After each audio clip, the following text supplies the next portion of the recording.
Good morning, good morning, good morning. I'm so late getting started today. My name's Graham Hughes. You're watching Morning Brew on Hughes of the World. Thanks for hanging in there. Hidden Knight and Kimberly and Lost Missionary and Captain Coconut and Simon Smith, Mr. Tisk, Billy Kershaw in there, Mystique is in there as well, Tina Jones, Diz, hello Diz, Miss Ellsbury, Saz, Captain Coconut again, hello. I hope you're all feeling okay this morning. Okay. What has been going on in the world? Well, I'll get to that in a moment. But first of all, just want to say, if you'd like to join our friends in the friendly chat, we're going to be talking about the news stories this morning, the top news stories. So if you want to join in that, just press the subscribe button and wait for approximately 1 minute, and you'll be able to join in with everybody. Before we get started, I will set up the confetti.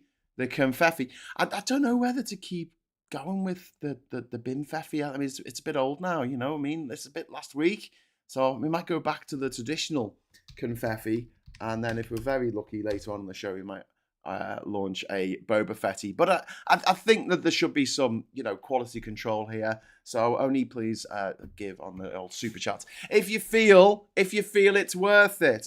Apologies as well. So all I'm going to do for the next few weeks is apologise, because my schedule's going to be all to cock, because the kids are off school and it's the summer holidays and things are happening, and there's wildfires happening on Penshaw and sorry, but we were going to do a Sunday sermon, Sunday night social. Last night, me and Mag Dix were planning to do that, but in the end, we decided we were both feeling under the weather, so we decided not to do it.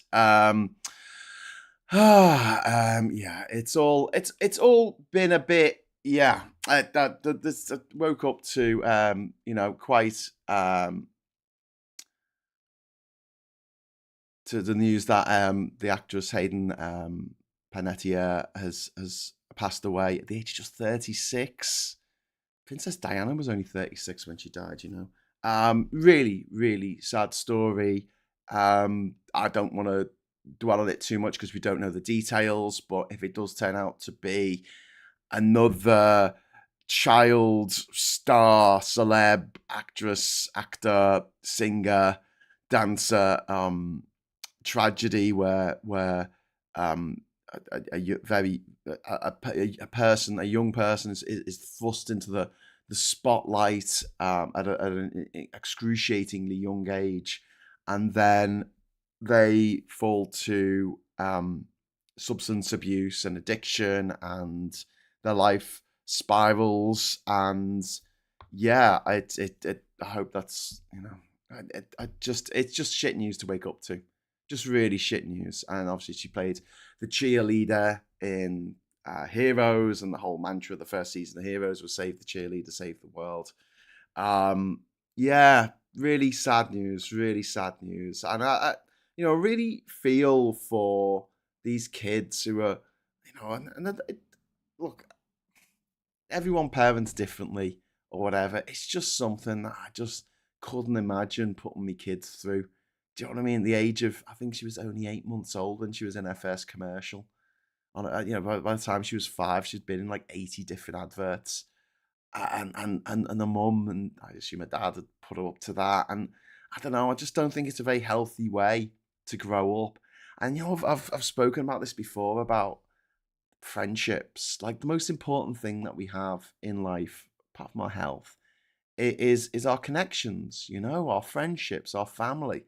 And if you grow up thinking that people are only being your mates because of your money, because of your fame, because you can open doors for them, or you can create wealth for them, or they'll invest in your new project, you don't know who to trust. You don't, who's there to actually be your friend because they like hanging out with you, and who's there just to screw you over. And I think this is a tragedy that affects a lot of young people who get into the limelight at a very young age. But also, I think it affects older people who, who suddenly have loads of money and they don't know what to do with it, and all their real friends say, "Oh, we don't want to hang out with you anymore. You're a bit weird," and they just, yeah. Drainy, £2 super chat. Happy Monday, everyone. Oh, thank you, Drainy. I think we needed that first super chat of the week. Very good. Thank you. Thank you for your support. Yeah, just keep moving forward. Yeah, saying to Liam, it's really difficult for a lot of people right now. I know I put into the description of these videos the number for the Samaritans, and it is well worth getting in touch with the Samaritans if you are at your wit's end, or even you just need to hear a friendly voice. You know, a lot of people call the Samaritans not because they're about to jump off a bridge, but because they're lonely and they want some sympathetic voice. There are no sympathetic voices in the media. There are no sympathetic voices. Very few sympathetic voices on social media. That it's just people telling you're a gobshite, which is not great for your mental health. It's not the way humans are supposed to live. It's not the way we're supposed to operate. Also, if you're not already on the Discord server for this channel, please get in touch with me via grahamdavidhughes.com and write to me, and I'll give you the link so you can join in with the Discord. Once you're on there forever. So if you want to join the channel for a week and then end your subscription, you'll get access to it. But there is a segment of that dedicated to mental health, and if you want to use that and discuss your situation, or the situation of your loved ones. I mean, it's often not talked about as much, but there are a lot of people out there who are taking the strain of dealing with or helping out with family or loved ones or friends who are going through it, and that puts a strain on them as well. That's not to say that you should say nothing, because that's the worst thing you can do, because then people end up just questioning everything they ever did and everything they ever said. But it's good to talk, but while our support needs to be there for people who obviously are suffering right now, there needs to be a bit of support as well for the people supporting them. Which is why it's so important that carers in general, whether they are carers for family or friends, or whether they're professional carers who go in and look after people who need their help, are supported and are lifted up in society instead of put down all the time. And that's really, really important. And talking of people who want to just put everyone down all the time, Reform over the weekend just decided that they wanted to cut the welfare bill by 50 billion, roughly a quarter of the welfare bill. And that these proposals from Robert Jenrick, the guy who painted over a mural of cartoon characters because it was too jolly, a guy who sat next to the proprietor of a magazine that was called Burley Legal, Richard Desmond. That's how he made all his money, through a magazine in which they showed naked teenage girls who were, in the name of the periodical, Burley Legal. That was the name of the magazine that he owned, that he made a lot of money from, that gave him enough money to go in and buy the Express and buy up a load of property in Tower Hamlets, which Robert Jenrick then kindly allowed him to avoid paying millions and millions and millions of pounds worth of tax that he should have paid upon.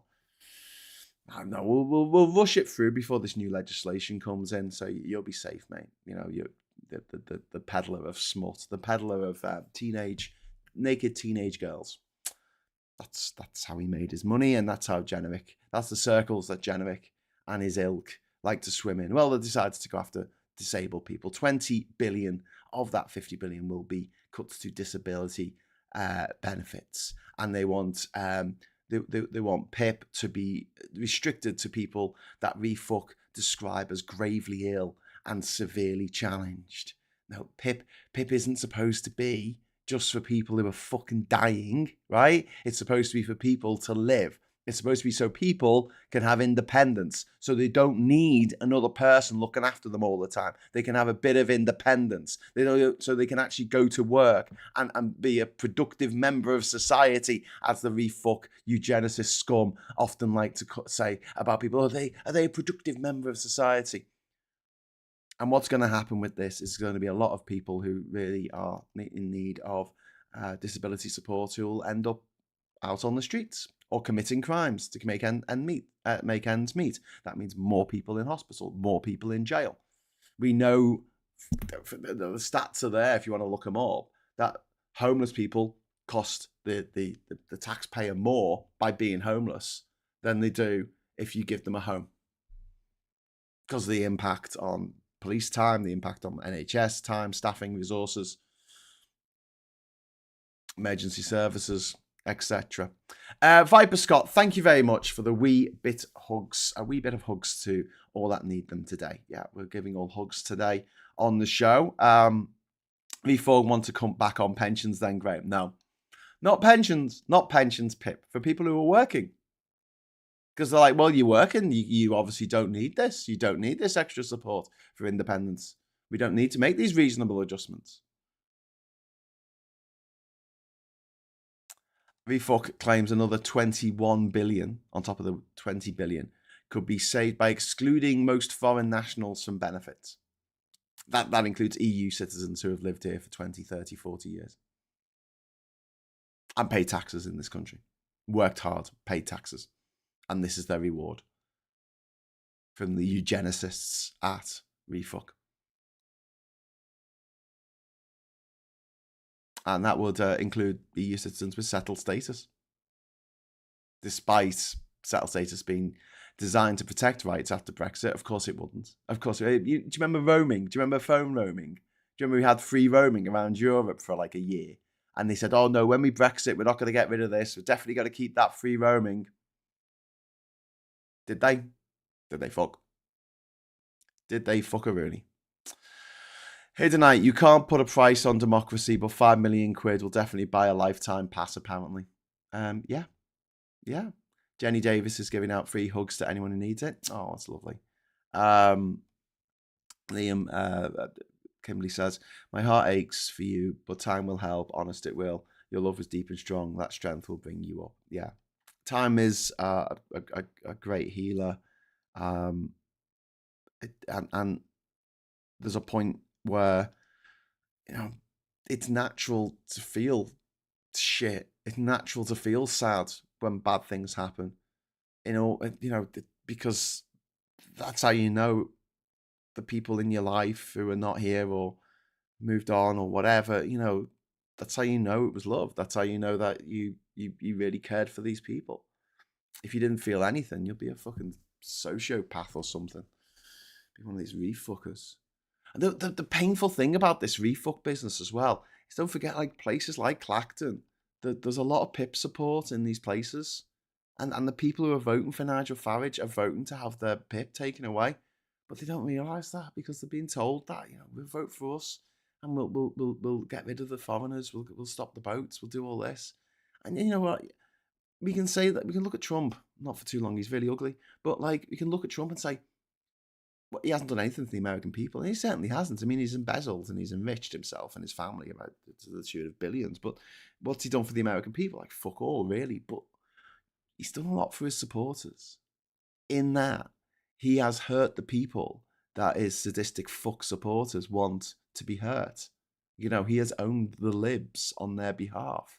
He has taken their perceived grievances, their manufactured grievances that were handed to them by the likes of Rupert Murdoch over many years. He's taken those feelings of inadequacy and feelings of this whole line of, when you're used to privilege, equality feels like oppression. These people feel oppressed, especially because they thought for many, many, many years that the only way you could become president is if you were white. And then Obama came along, blew that concept out of the water, got elected twice, and suddenly their whiteness wasn't as exclusive as it used to be. They did studies back in the day, it's 100 years ago, where they found that white working class people in America had more affinity with the upper elite, like Trump and Rockefeller or whoever it was in the day. That they had more affinity with those type of people because they were white than they did with their fellow working class members who were black, who lived a very similar lifestyle to them. And being white is just a manufactured thing. I mean, it's not. It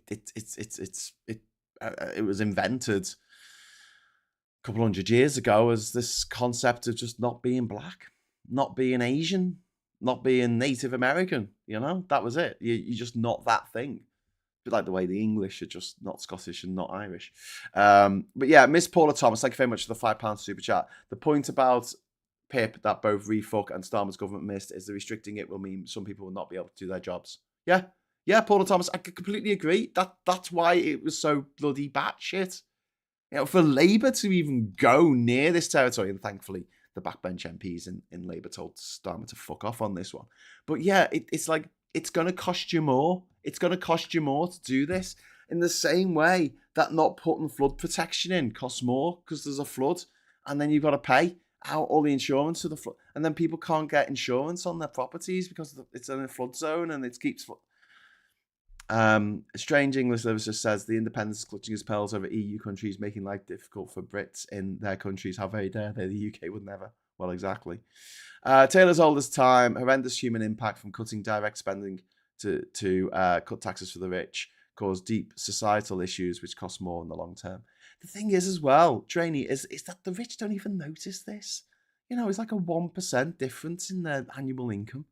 They don't care. They just want the cruelty, because for a lot of rich people, for a lot of filthy rich people, it's not enough for them to win. Everyone else has to lose. They want to see people on the street begging. They get off on it. Hidden Knight says, I had my PIP took away from me in 2023. Won it back, but that was under the Tory government. The whole DIA to PIP change in... DLA to PIP change in 2015, 2016 was denied too under the Tory government. Yeah. Any thought on the UK declassified videos on the Yalahom Foundation scandal? I'd love your take on how our UK gift aid is being siphoned off to foreign countries. I don't know anything about it. Captain Coconut, I've not read about that, so I'll look up and have a look. I'll look that up. I'll make a note. What is it? The Yahalom. Yahalom, sorry. Okay, I made a note. I'm sat at a wedding morning thing and it's draining my will to live. Thank God for subtitles. Sorry, strange English lyricist. Hidden Knight, all because they said I'm cured of autism, like I bloody wish, says Hidden Knight. Yeah, you've got my sight has come back. I was blind, but now I can see. My leg's grown back. That was handy. Whatever our political differences here, this is a warm and generous group. I feel privileged being a part of it. Much love to you, my friend. Oh, that's really sweet from Colin to Liam there. And yeah, I like the fact there is a lot of love in this little community that we've got here on the internet. And I hope that continues for as long as I'm capable of doing this every morning. But also as long as you're prepared to put up with my bullshit. And you're right, we don't agree on absolutely everything. Of course, we're not going to, and that's the whole point of life, isn't it? I mean, people say if we agreed on everything, things would be boring, but I think things are boring, and I think they're boring because we don't agree on some of the fundamentals. Like, I feel like we should be pushing for really new and exciting things, and we're not. We're pushing for stuff that A, we don't need, B, it's not making our lives any better or happier. And it's atomizing our society. It's this triumph for the individual, and it's never an individual. It's always a society that makes an individual. I'm fed up of saying this, but most wealthy people in the world have got to their wealth because their family were wealthy. They went to the right school, went to the right university, met the right people, and the doors were open to them. Doors that were not open to you and me.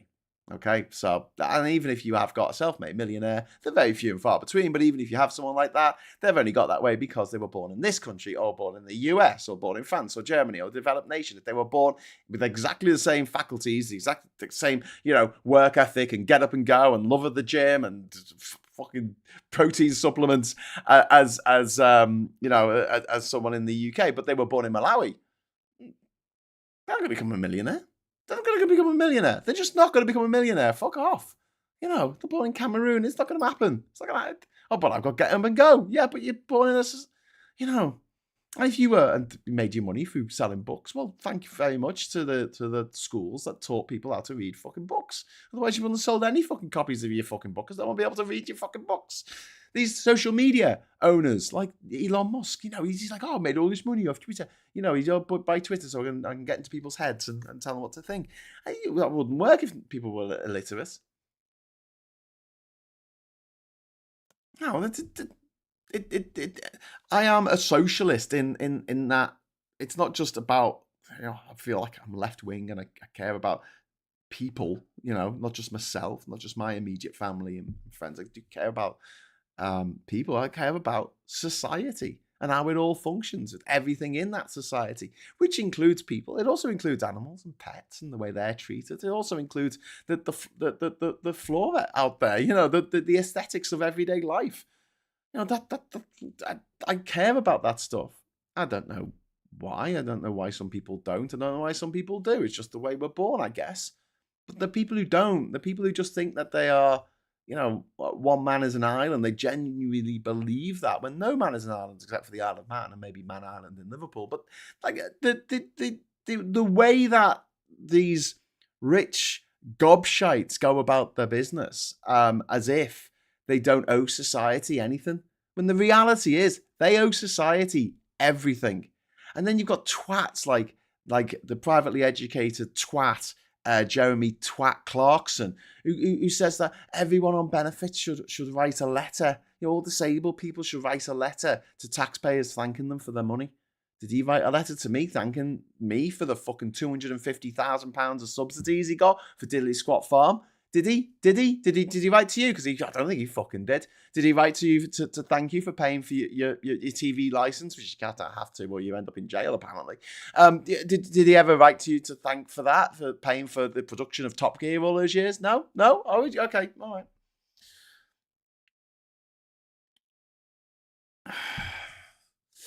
But yeah, benefits that they want to strip out, the refocus want to strip out, and this is serious. It would include universal credit, housing support, pension credit, disability benefits, free childcare. They want to take free childcare away. They're going, oh, people aren't having enough kids. Yeah, because having kids is really expensive now. Oh, well, we'll get rid of the free childcare. That will incentivize more people to have kids. And this proposal would simply shift away the money that's going to people anyway, and cost more in the long run. This is a stupid, sadistic, nasty policy by a nasty party, But like these spending cuts, these huge spending cuts are not tangible. Someone is going to have to pay, and it'll be us, because they'll take 50 billion off our benefits, out of our benefits system, and they'll end up spending 100 billion more on the NHS and policing. Yeah. James O'Brien has an anecdote about his private school. One of the students asked a duke how to get rich in the UK, and his response was, have an ancestor who was friends with William the Conqueror. Yeah. I did see an Andy Burnham short on YouTube today. At least he's having a go. Yeah. Refuck hypocrisy. We need more English babies. No childcare, though. Yeah. And listen, when we talk about the danger that refuck pose, and I know there's people watching this who are like, fucking, it's bad enough under, Labour can fuck off. I would like to see Labour change some of its attitudes. Obviously, we know which ones, right? And that's going to happen before the next election. And I think that our time is better spent, instead of just saying, "Oh, Labour can fuck off and die forever," to even if you don't intend to vote for them in 2029, which is perfectly an acceptable outcome of what they've done so far. But just keep the pressure on them. Keep the pressure, because there are at least 160 MPs from Labour and from the Lib Dems and from the Greens who signed up to the early day motion of Nadia Whittam's and Stella Creasy's to say they don't want this fucking guidance. This is ridiculous. It's not going to work. And it proof is in the pudding. It's not working. Everyone's ignoring it. The fuck. My neighbour can't afford to work now with 2 kids on her own. Yeah. Refuck simply BMP in dearer suits. Yeah. Well, I mean, Reform are the closest thing we've got to the British Union of Fascists. The British Union of Fascists was Oswald Mosley was part of the landed gentry. He's incredibly wealthy. Enoch Powell, his spiritual successor, he was incredibly wealthy, born into a wealthy family. Nigel Farage, born into a wealthy family.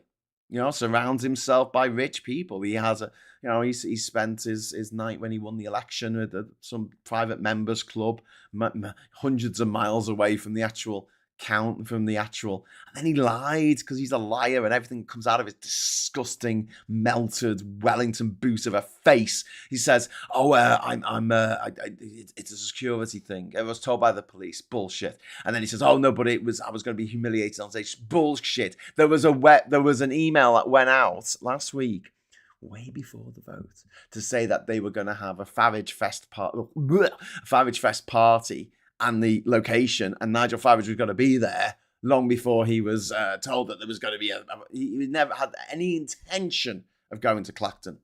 Any intention whatsoever. In Canada, our version of Nigel is Doug Ford. How does his Ford Fest every year? He's trying to put it in his bills to hide his corruption. Doug Ford is a cunt. I hope he goes the same way as his cunt brother who died of a heroin overdose or something. I don't fucking know. A complete bag of shite of a man who's just decided that Toronto can't have any more cycle lanes. He's a one-man campaign against cycle lanes. So now the cars are going to go even slower because the cycle lanes aren't going to be segmented. They're going to be on the road, and you still have to avoid the cyclists. So it's going to slow down the traffic even more. And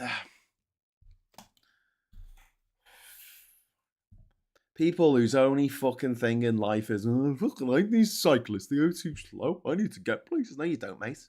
Got nowhere to go. Got nowhere important to go. You're not that important. Get off your fucking high horse. Are you an ambulance driver? No, well, fuck off then. Oswald Mosley was also a Labour MP before forming the BUF. That's interesting. I didn't know that. He was also Farage was a Green at one point in the 1980s. He was a Green. Then he was a Tory. I think, and then he joined UKIP, which at the time I think was run by Robert Kilroy-Silk, another privately educated toff on the TV. He was the precursor to Jeremy Kyle, right? Who's also privately educated, by the way. And they used to present this show where he would just go up to people who were struggling and say, hey, tell me your life story. And then he'd sort of laugh at them. Horrible man. Absolutely horrible man. And same with Jeremy Kyle. Absolutely fucking horrific. Was it Jeremy Kyle? Yes, Jeremy Kyle, isn't it? Very posh man. Went to a very expensive school and spent his whole time bringing working class people on the TV to humiliate them. Povo porn. Kimberly, if you're comfortable, type in your chat. I'll find you. Make sure it's typed as if you do, e.g. high, lowercase, etc. Cool. Okay. Sending love to Kimberly. Sending love to Liam. And everyone in the chat. It's a bloody full-time job, Scott. Our son's school has a different length days to keep the long holidays. If I wasn't self-employed, it would be a nightmare. I think the fire truck drivers are just as important as ambulances at the moment. Well, yeah, okay. Are you driving a fire engine? No. Are you driving an ambulance? No. Are you driving a police car? No. Fuck off then. No. But I'm going a bit slower than I want to be. It is fascinating though that a lot of people have learned now that there's no point in speeding on the motorway because you go at 80 miles an hour, you get there 1 minute faster than if you went at 70 miles an hour. What's the fucking point? You use twice as much fuel. It's twice as fucking dangerous. Just what? Just stick to the fucking speed limit, man. And these people freaking out in Wales who don't even live in Wales. 20 miles an hour. Why is 20 miles an hour saves people's lives? Every life saved saves the taxpayer fuckloads of money. Do you understand this? If a young boy or a young girl, 15, 16 years old, gets killed on the road, right? You've already invested so much money in that kid through schooling, and that kid's never going to pay tax now because the kid's dead.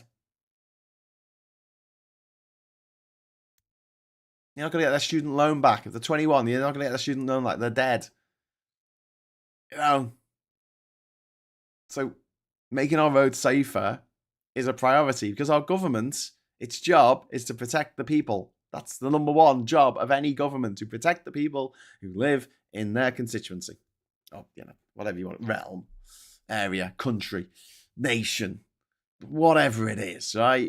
That's their job. Not to feather their nest, not to make more money for themselves. But the thing is, Nigel Farage has already won, This is the depressing thing.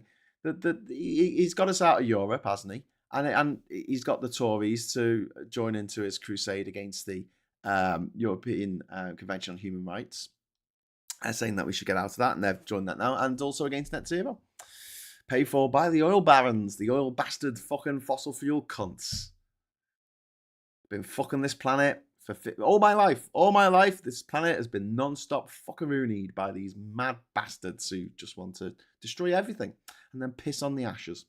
SG, look at this. We got £2 super chat. Hugs all around. Oh, that's so sweet, SG. Thank you very much. And confetti for Diz. So let's unleash the confetti. Let's press the magic confetti button. Here we go. Confetti. It's been a while. Sorry, right now I feel the government are the enemy. I completely understand that, Sarah. Sorry if you can hear me over the music. Sarah, I completely feel that. I completely understand why you feel that the government are the enemy, and this is why we can't let up on them. And it shouldn't be up to you. It shouldn't be up to people who are actually at the front line of this. It should be up to allies like myself and others watching this to speak on behalf of a marginalized community that's just been absolutely fucking hounded to extinction by the fucking, that's what they want to do, by the press and by the certain right-wing millionaire scum. And it's horrific. It's absolutely horrific. But here's the thing. There's always been trans people, and there always will be trans people. Always will be. They'll never win. They'll never win. It's like trying to pray the gay away. It'll never work. It'll never work. There's also Danielle Smith in Alberta that unconstitutionally putting through referendum to start the process to leave Canada. Oh God, yeah. Alberta wants to join Trump. Alberta, you do know he's only got a few years left if you're lucky. Do you know what I mean? It's like, what the fuck, Alberta? Mad fucking bastards. But yeah, people get very. We want to be an independent state. Okay, you could be a little fucking square independent state in the middle of North America. Good luck getting your goods in and out, mate. When have you got diamonds? Can you fly them out now? Okay, cool. So all your roads, all your ports, everything, any way you get anything out has to go through someone else's road, along someone else's road, through someone else's port, and you're going to have to pay a premium on that. So all your prices are just going to double. Can you make enough food for yourselves? Can you look after yourself in a natural fucking disaster? I don't think you fucking can, but whatever. So apparently Greenland, the USA oil company, aren't even coming back to Greenland, the country, to pick up the oil wells and equipment. They just dumped them there and left. Sounds like something they would do. Lost Mission says, Sarah, that's why we got to keep engaging and turn it around. Yeah. I mean, we have to do the role of the lobby groups of what they've done, the LGB Alliance and all those scumbag fucking charities, Tufton Street scum, because there never used to be any anti-trans organisations, not official ones anyway. Now there's over 50. And how many pro-trans organisations are there? Stonewall's not pro-trans anymore. It's got a fucking turf in charge who has the utmost of respect for J.K. Rowling. Fuck that shit. I have no respect for J.K. Rowling. She's shat all over her own fucking legacy. And she's driven young people to the depth of despair with what she's by her behaviour. She deserves no respect whatsoever at this point. It'd be like respecting fucking Hitler because he got the trains to run on time. Was that Mussolini? I don't know, but whatever it was, she's turned into a fucking monster.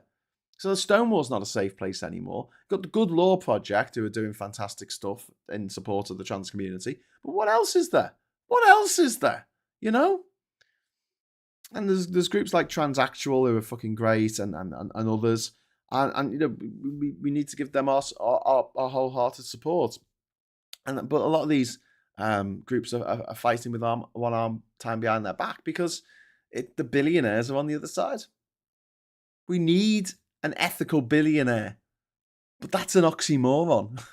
So in lieu of that, we need Labour, the government at the moment, whether we like it or not, to put in laws to stop these fucking billionaires fucking with our system, to stop Islamic extremists, to stop Russian fucking members of the FSB. I saw a horrific stat the other day. There's almost 10 times as many, is it 10 times as many people? Something like 10 times as many political prisoners now held by the FSB, which is the successor to the KGB in Russia, right? There's more political prisoners now, prisoners of conscience, than there were at the height of the Soviet Union, the height of the Cold War, who have been arrested by the KGB, the secret police of Russia. That is mad, isn't it? That is absolutely mad. Daily Blase did a video on trans. I brought something to his attention and he did it. Oh, that's fantastic. Good old Darren. Need to get him onto the Friday Night Social at some point. Again, I've missed him. I used to love Stonewall, even did a thing for it in my degree that I never completed. Always had an issues with, but it was fundamentally a force for good. Yeah, it was. But it seems to be infiltrated by fucking TERFs. And one of the most evil tricks that the devil has ever pulled is by conflating concepts of feminism and lesbianism and saying that these are somehow against being trans, saying that, if you're trans, it's some kind of affront to feminism. It's an affront to lesbianism, which is absolute fucking nonsense. If you go after trans women, you're going after women. Anyway, yeah. No one wants to mess with them. They think they're French. I believe the more money we have, the more likely a penis will grow on our forehead. I've watched it happen to one of my friends when I was a school leaver. Yeah, I think so. I think that there is a serious psychological issue with rich people. Like, there's a certain amount of richness that you get, and you can never be happy. Your thirst becomes insatiable, like poor old Prometheus tied to the rock. Was his thirst unquenchable thirst? Was that him? Who was it who had the unquenchable thirst in Greek mythology? Now, Prometheus was tied to a fucking mountain and had an eagle pecking out his liver, didn't he? Who was it who had the unquenchable thirst? It doesn't matter how much he drank, he'll still be thirsty. It's not Tantalus, because King Tantalus, he was put down into Tartarus, wasn't he? The lowest level of Hades, and he was the food and the drink was like just above his head, and he couldn't quite reach it. That's why we get the word tantalizing. But there was one, wasn't there some punishment where he kept on drinking, but he would never have his first Narcissus. You're saying Tantalus? See, I don't think Tantalus could get to the food and drink. I don't think he could. I think it was just always out of reach. I've had a few people saying Tantalus here. Tantalus, who famously cooked his own son in a pie and gave it to the fucking gods, and they were like, "What the fuck is this, mate?" Because the gods couldn't eat human flesh. And he went, "I know what I'll do. I'll get the gods to eat human flesh for a laugh." Why would you do that? Why would you? They're gods. Why would you? Fucking idiot. I just remembered it's not out till 6 p.m. Darren gave me a preview. Oh, fantastic. Okay, well, everyone get over to Daily Blase's site and make sure you're subscribed and go and watch that video today at 6 o'clock. Anyway, I've got some kind of good news story, kind of. The house prices are falling. There you go. That's some good news. Rightmove says that the asking prices for newly listed UK homes fell 2% in August. The average asking price is still £365,000. That's so much money. That is so much money. The biggest August fall since 2018. These are asking prices, by the way, not completed sale prices. Falling prices are bad news for anyone relying on rapid property appreciation. So that's good news for the people who aren't making money out of old rope. Well, making money out of human misery, like property flippers and landlords and the like. For renters and first time buyers locked out by high prices, greater affordability is very, very, very good news, and hopefully we'll see more of this. Housing should be primarily about giving people somewhere to live, not endlessly appreciating speculative assets. Okay, go and buy some stocks and shares in fucking Apple. I don't give a fuck. Just don't stop investing in people's homes. It's cruel. It's sadistic. It's fucking crazy. It's evil. All right, just stop it. Just fucking stop it. Don't give me the excuse. I know a landlord who's nice. I'm a landlord. I'm nice. Well, you're taking money off people to pay off your mortgage on your second home or your third home. I don't think that's nice. Sorry, I just don't. 365,000. Anyone got a spare tenner? Well, no. But if anyone does have a spare tenner, I'll start the super chat confetti cannon again. We'll do a Boba Fetty. We haven't done Boba Fetty for a while. So we will have some Boba with our Fetty. Hang on, let me just type this in. Bib for tuna? What? Boba Fetty. Boba Fetty. But there you go. If we get enough super chats in, I'll buy a house in this country. Never buying a house in this country. Good morning, everyone. How we're doing it today? I'm feeling pretty meh as a cheerleader from Heroes has died aged 36. Yeah, we talked about that at the top of the show. Liebchen, it's so sad. It's so sad. And it does seem to be another, and we don't know the details yet, but it does seem to be another case of a child star who became rich and famous very early on in their life, and their life spiraled out of control. 365,000 quid will probably buy a row of houses here in Grimsby. Yeah. So I'm not good at maths, but if you were to live on $1 million, buy a home worth 365,000, and then your cost of living, you're better off renting. I don't know. King, I can't say this. Erysichion of Thessaly. I looked it up on Google's. Was that the person who had to drink and never got their thirst quenched? Yeah. Graham, her brother died 28 of a congenital heart condition, so let's wait for further details before speculating. Yeah, Professor Mchuk, I did say that we don't know the details of this just yet, but we do know that she was suffering from postpartum depression after she gave birth. She was also had an opioid and I think an alcohol addiction as well, which is it can happen to anyone. And the sad thing is, it did look like she was past that. She seemed to be. She's written a book that was coming out, and she was. It's just so sad. It's just so sad.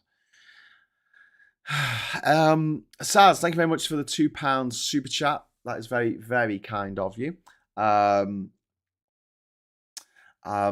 else have we got here? It was indeed Tantalus. Narcissus washed away and became a flower, similar to the way Farage is becoming increasingly a snowflake. Hopefully he'll melt away. But yeah, that's what rich people are like. They can never have enough water because they'll always be thirsty. They can never have enough wealth. They can never have enough money because there'll always be someone out there with a little bit more money than them. Because when the richest man in the world, Elon Musk, is like, well, I'm the richest man in the world now. He's like he's talking about buying countries and stuff. It's like, what? But yeah, it does worry me. It does worry me that these mad fuckers are just getting away with it.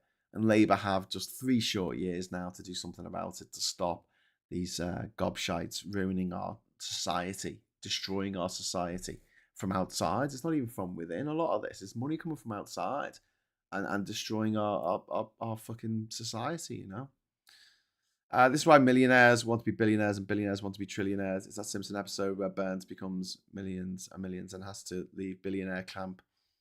Yeah, he loses one of his commas. Oh my God, the police are here again. Oh God, dear, sorry, that's not good, is it? The providers of pain are here. Time to go. Be good to yourselves and thank you for the company. I'll thank you, Lost Missionary. And thanks to Saz for the super chat. That's very kind of you. I'm thinking of starting a crowdfunder to buy a house in Clacton. Everyone donates £1 and they own a share in it. They can register to vote to that address. Just need 450,000 people to sign up. A house of multiple occupancy. Meanwhile, yeah, we're sticking with housing for a moment, and there's new English planning guidance which will favour developments within roughly 10-minute walk of well-connected train and tram stations, and this can appropriate green belt land. And look, I know that a lot of people who feel in their bones that we need to protect the green belt at all costs, but I have an unpopular take on this. I think the green belt is a con.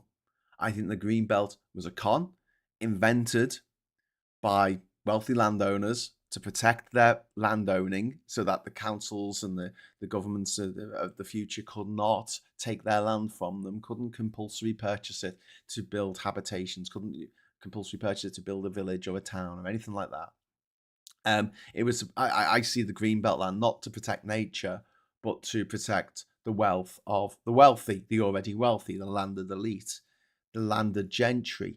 Now, listen, I know there's a few, it's just like furiously tapping away to keyboards going, fuck off, Graham, it's to protect nature. But look at what the toffs do with that land they've got. Fox hunting, grouse fucking shooting, all that shit. Fucking, what they call golf courses. They're not looking after the land. They're not savvy custodians of these vast swathes of grasslands and forests and things like that. They're not. And what has happened as a result of this, it's like the unholy trinity, isn't it? So you've got Thatcher's right to buy-to-let mortgages becoming legal in the mid-90s, and this concept of the green belt that must be protected at all costs. But what is designated as green belt isn't necessarily what you're thinking of a like beautiful meadow with wildflowers and butterflies and trees and shade, and a lot of it is brownfield fucking sites that used to have a factory on back in the day. It's not even like attractive land. It's not productive land. We're not using it to farm. We're not using it to put any sheep on it or cows or grow crops. We're not doing it. We're not using it for that. But if these greenbelt developments meet the conditions, that means that there'll be more affordable housing. The green space around the area will be improved because there will be humans there looking after it, rather than one wealthy landowner who doesn't give a fuck because he only spends 1 week a year and 1 week a decade in this country. And it will also, there has to be sufficient supporting infrastructure. One of the things that bores my piss about the way that people go on and on about the green belt, like it's the fucking be all and end all, right? Is this right?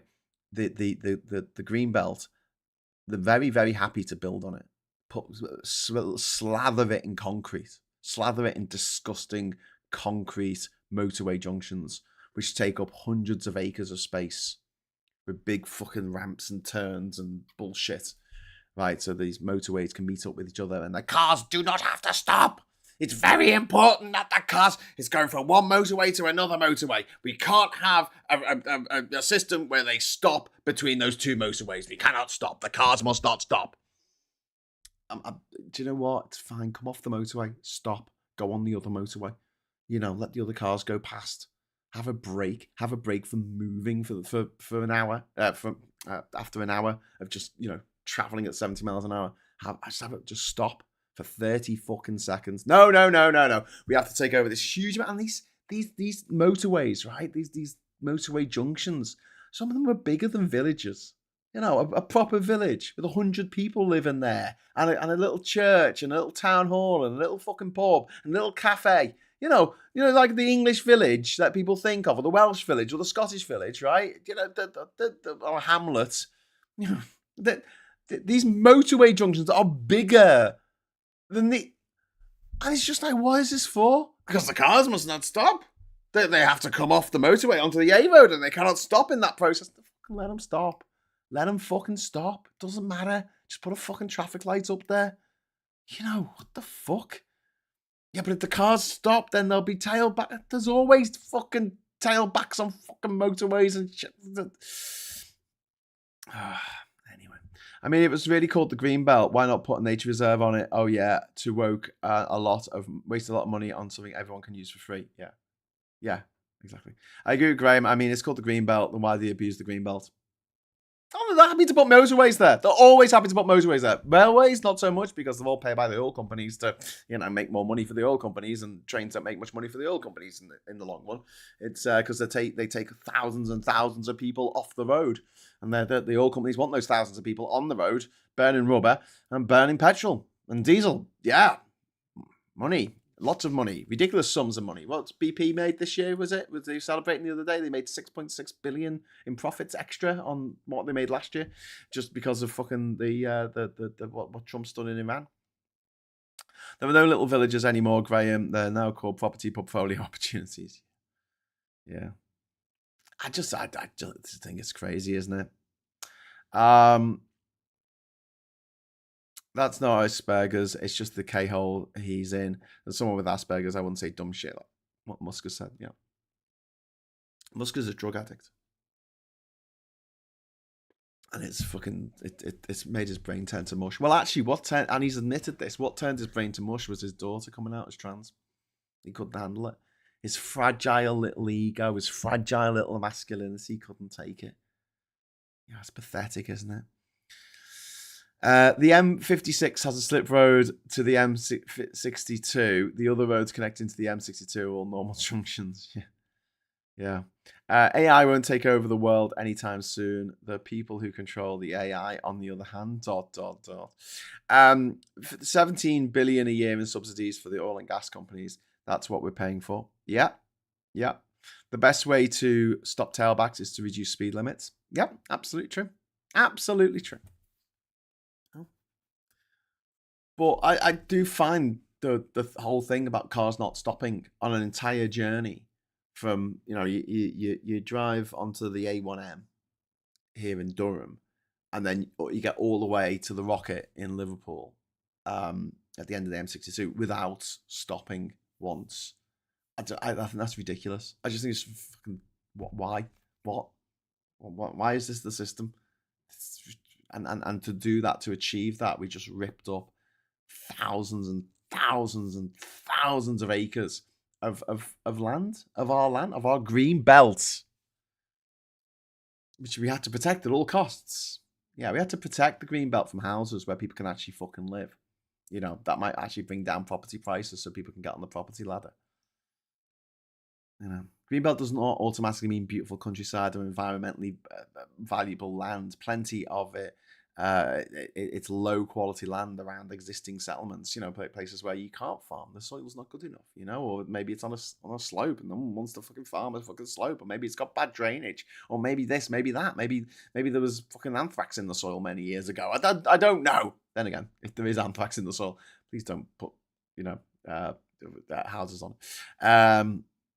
But the government's target remains 1.5 million homes this Parliament, and so far a quarter of that target has been delivered, which is really, really impressive. There's house building going on all around us here in Durham at the moment. We're seeing houses being built, and it's great. I'm glad. I'm just happy that there's more, because for years and years there were no houses. Another thing about the green belt as well that fucks me off, right? So Liverpool's surrounded by green belt, right? All cities are, and it meant you couldn't build stuff in like Cheshire, outside of Merseyside, right?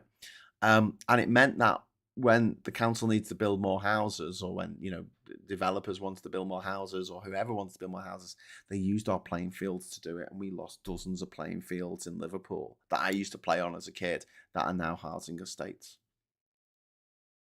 instead of putting them out in the sticks, because you couldn't put them out in the sticks because the sticks were apparently green belt. Yeah. Anyway, meanwhile, there's been a survey into the 1,800 people in England and Wales were surveyed, and the public estimated that 55% of convicted killers are from ethnic minority backgrounds. Reform voters estimated the figure of killers in Britain of ethnic minority backgrounds at 70%. The actual figure is half that. It's half that. Public thought that foreign nationals made up 25% of prisoners. They actually make up 12%. Public estimate for foreign nationals committing sexual offences, 30%. Actual figure, 15%. Refuck voters estimated 50%. 50%. The actual figure is 15%, and they've estimated 50%. All of sexual offences, half of all sexual offences, they thought were being committed by people from ethnic minority backgrounds. This is what they believe, and this is why they live in fear all the time. They see someone who is black or Asian walking down the street, and they instantly think they're going to kill me, they're going to mug me, they're going to rape me, they're going to attack me, they're going to assault me, because of the way that these perceptions have been basically foisted on them by the media and by the right-wing politicians, such as that absolute gobshite Nigel Farage. And let's not make mistake, he is an absolute fucking gobshite. Dress steampunk, live solar punk. I love that, Jenny. I like that. I really like that. That's America for you. Donald Trump is clinging on to power by continually trying to prove that he's not nuts, and Elon Musk's doing the opposite. I dated a town planner, but blamed him for most post-war planning disasters. Kimberly. Yeah. Post-war town planners. Jesus. Anyway.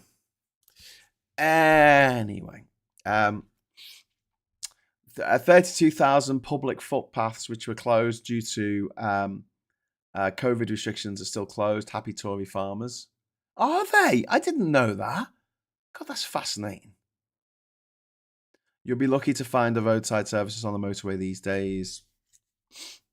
It's a principle of Buddhism dating back 3,000 years that all appetites are endless. Being excessively rich is a mental and spiritual illness, says Ernie. Yeah, you're absolutely right. You're absolutely right. Oh, like J.K. Rowling, she's got the life she wants. She owns a castle. She spends time on a yacht. She sits there writing shit books, and that's what she wants to do. That'd be great. Just write your shit books that I'm not going to read. I don't care. She could just kept doing that.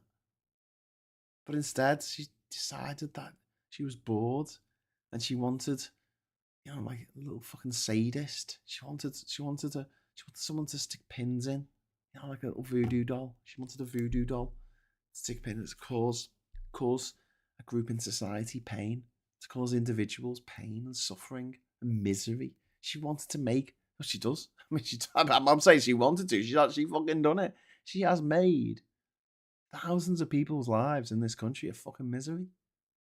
And that's what she'll be remembered for. I mean, Julia Heartless Brewer, fucking, did you see her comments about Jason Arday's death? Did you see her comments? I didn't want to bring them up because they're just too fucking sickening. But what a piece of shit. What an absolute piece of shit woman. She said about that he only had himself to blame. He only had sorry, what? That's like saying that Anne Widdecombe only had herself to blame. Maybe if she was a nicer person, maybe if she hadn't been such a gobshite, then she'll still be alive, eh? Hey? I mean, talk about fucking victim blaming. My God. It's his own fault. It's his own fault. The guy who did the investigation into Jason Arday is a guy who is an avowed eugenicist who lost his fellowship at Cambridge University a couple of years ago for being a fucking eugenicist. Bitter, maybe? Bitter. And John Moores University in Liverpool that looked at Jason Arday's PhD said, no, there was no plagiarism here. And you've got people like Matt Goodwin, Matt GDP, CPT, whatever it's fucking called. GPT, isn't it? Matt, GPT fucking got AI to write a shit book, Britannia Unchained or whatever the fuck it was called. Do you remember that? That was only this year. He reckons he's an academic. Got AI to write a book. Where was the scandal? Where was the press fucking hounding him and his family to unalivements? No, nowhere to be seen. What was the difference between him and Jason Arday? I can't see it myself. Yeah. But yeah, the media, social media, political information that people consume skews people's view of the world. And I often say this, but it's worth repeating. People have a very skewed view of the world, right? They only hear the bad things that happen. So if there's an earthquake somewhere, or there's a landslide, or there's a riot, or a flood, or whatever it is, right? So every time something bad happens in a country somewhere that they don't know where it is, they couldn't identify where it is on a map, but they've heard of the place. They're just going to continually associate that place with that thing. Even to this day, there are people who only associate Ethiopia with the famine of the 1980s. Kids with flies on their faces, Comic Relief, Live Aid, right? That's what they associate with Ethiopia. And having been to Ethiopia a couple of times, I now think of Ethiopia. I think of coffee. I think of fucking fantastic coffee. I think of fantastic food where you eat the plate, which I fucking love. And also I think of dancing. Like I went to a night where they in Addis Ababa, where it was like song and dance, and it was brilliant. It was beautiful. It was incredible. It was really cool. And that's what I think of as Ethiopian now. And I'm very lucky, I am. And then I've travelled a lot, but one thing that I know that people keep in their heads is like, oh, it must have been so dangerous doing what you did. And I'm like, no, it wasn't. Even these countries that generally on the FCO website saying don't go to these places, people don't want you to get hurt. They don't want a dead foreigner on their conscience. Most people are nice. Most people will go out their way to help you. And whether it's the taxi driver in Kyrgyzstan taking me back to his family home for some spaghetti bolognese, or whether it's the mum in Iran taking me, the grandmother in Iran taking me home to have breakfast with her, or whether it's the guy in the bus driver in Angola who shared his lunch with me, and the people who haven't got much but are just happily getting on with their lives. That's the majority of people. Most people on this planet don't have much and are just happily getting on with their lives. And I think that a lot of the mental health problems that we have in Western society is caused by a feeling of discontent, which is caused by people being told that they're having something fundamental taken from them by some other, the mental health being affected by this idea that anyone can make millions. I'm sick of seeing these stupid fucking podcasts with these rich cunts who, probably born into money, most of them, some of them, whatever, they're made enough money, but they say stupid shit like, oh, you got to get up at 6 a.m, go to the gym and drink fucking Huel. And I'm like, I'm pretty sure that's not how fucking nearly every single billionaire in the world made their money. I think they had an idea and they had someone to invest in that idea. I've got fucking ideas. Jesus Christ, I've got ideas up the kazoo. I've got a book called Development Hell. It's a little notebook. It's got over 100 ideas in of the same level of the Odyssey expedition. Here's something I would do if I had the money to do it. Not one of those ideas is I'm going to fucking go after some minority and make their life a fucking misery. That wouldn't cross my mind. But, if I had an Uncle Rich Moneybags and could give me a bunch of money, what the fuck? I achieved these 2 Guinness World Records on a fucking shoestring. I was staying with people. I was staying with local people everywhere I went. I was on public transport. I was eating street food. Some days I was going without food because I just couldn't afford to fucking feed myself. Ended up with coming back with big load of fucking debt because I'd spent a load of money on credit cards, which I was fortunate enough to be able to qualify for by dint of being born in Britain. If I was born in fucking Namibia, do you think I'd get that? Well, Namibia's all right, actually. If I was born in Chad, would I get that same level of fucking credit? Would I get that line of credit? I fucking wouldn't. But yeah, one big thing that I learned traveling pretty quickly was you can't judge people by the actions of their governments, because most people don't support their governments. And yeah, most people are all right. Most people are all right. That's it.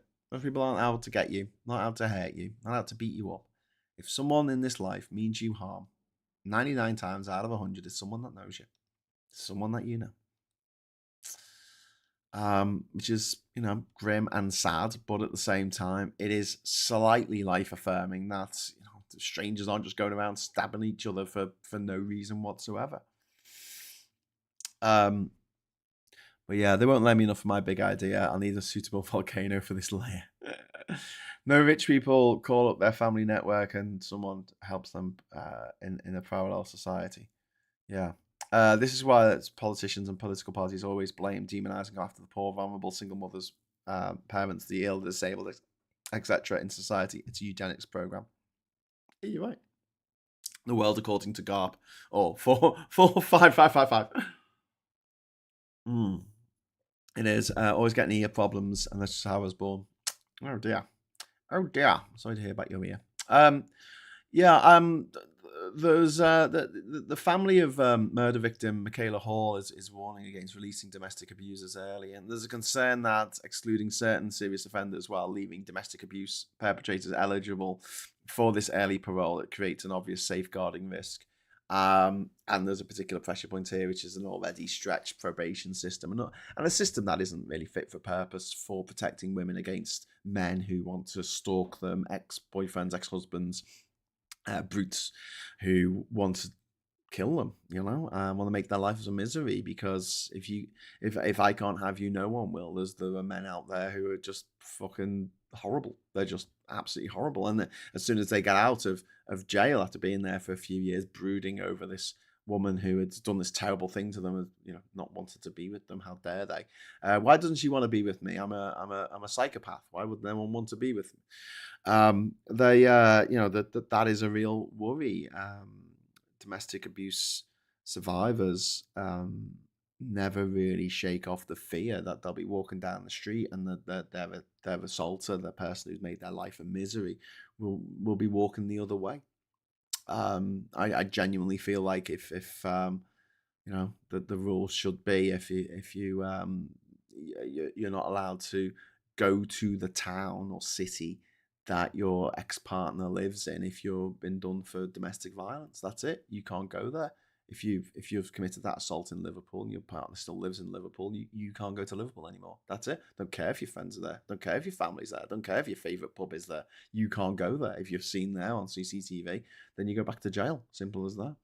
Not just the 500 meters bullshit. No, literally, you cannot go to that city anymore. It's out of bounds to you. I have one ear larger than the other. On windy days, I get nowhere. Very good, Kimberly. Very good. Why did the Mexican do this? Because he wanted a tortilla. He wanted a tortilla. A tortilla.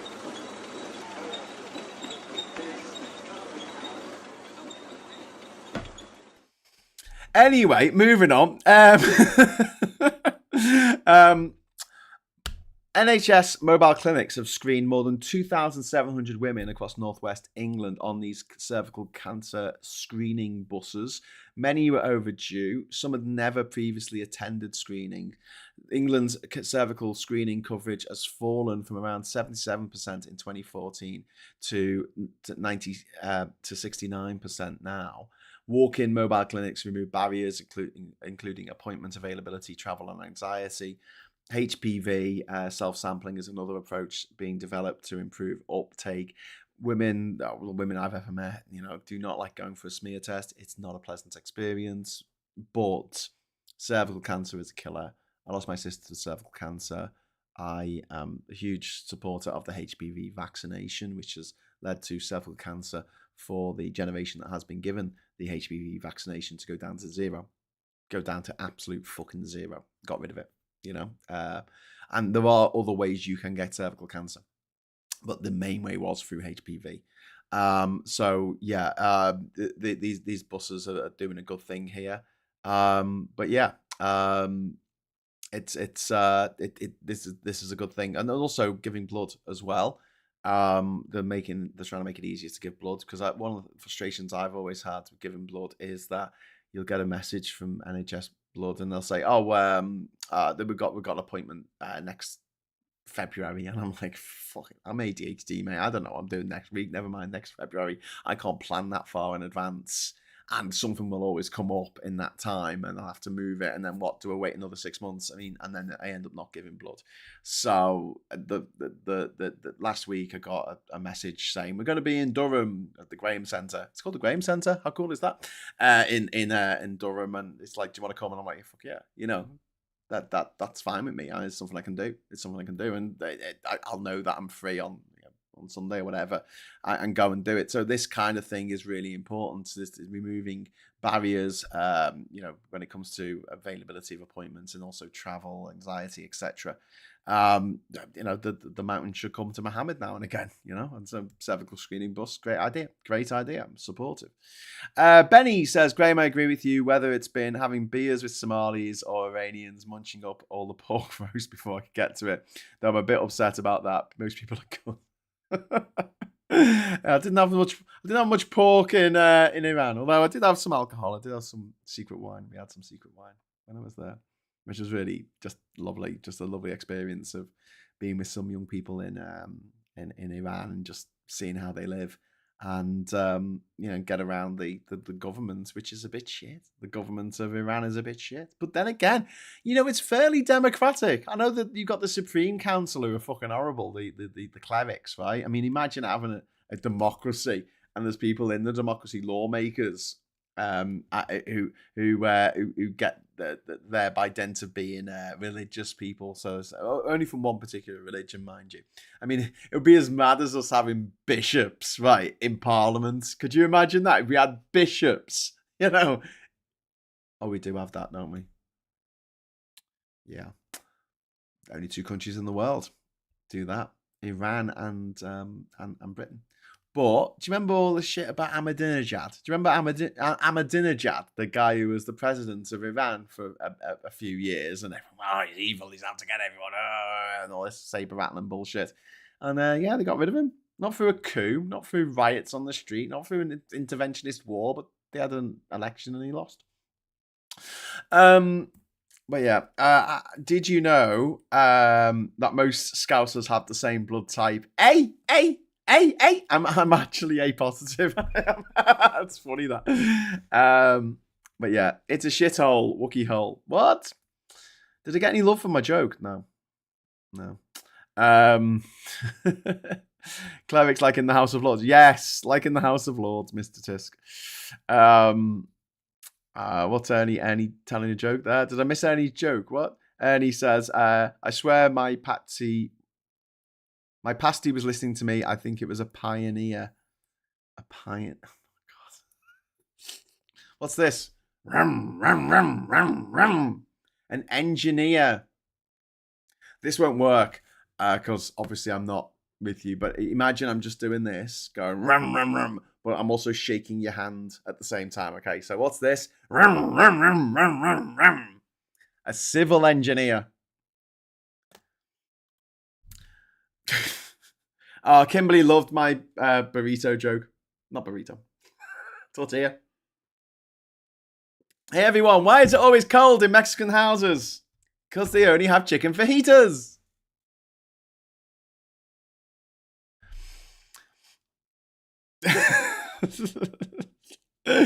Really shouldn't have professional liars making laws. Yeah.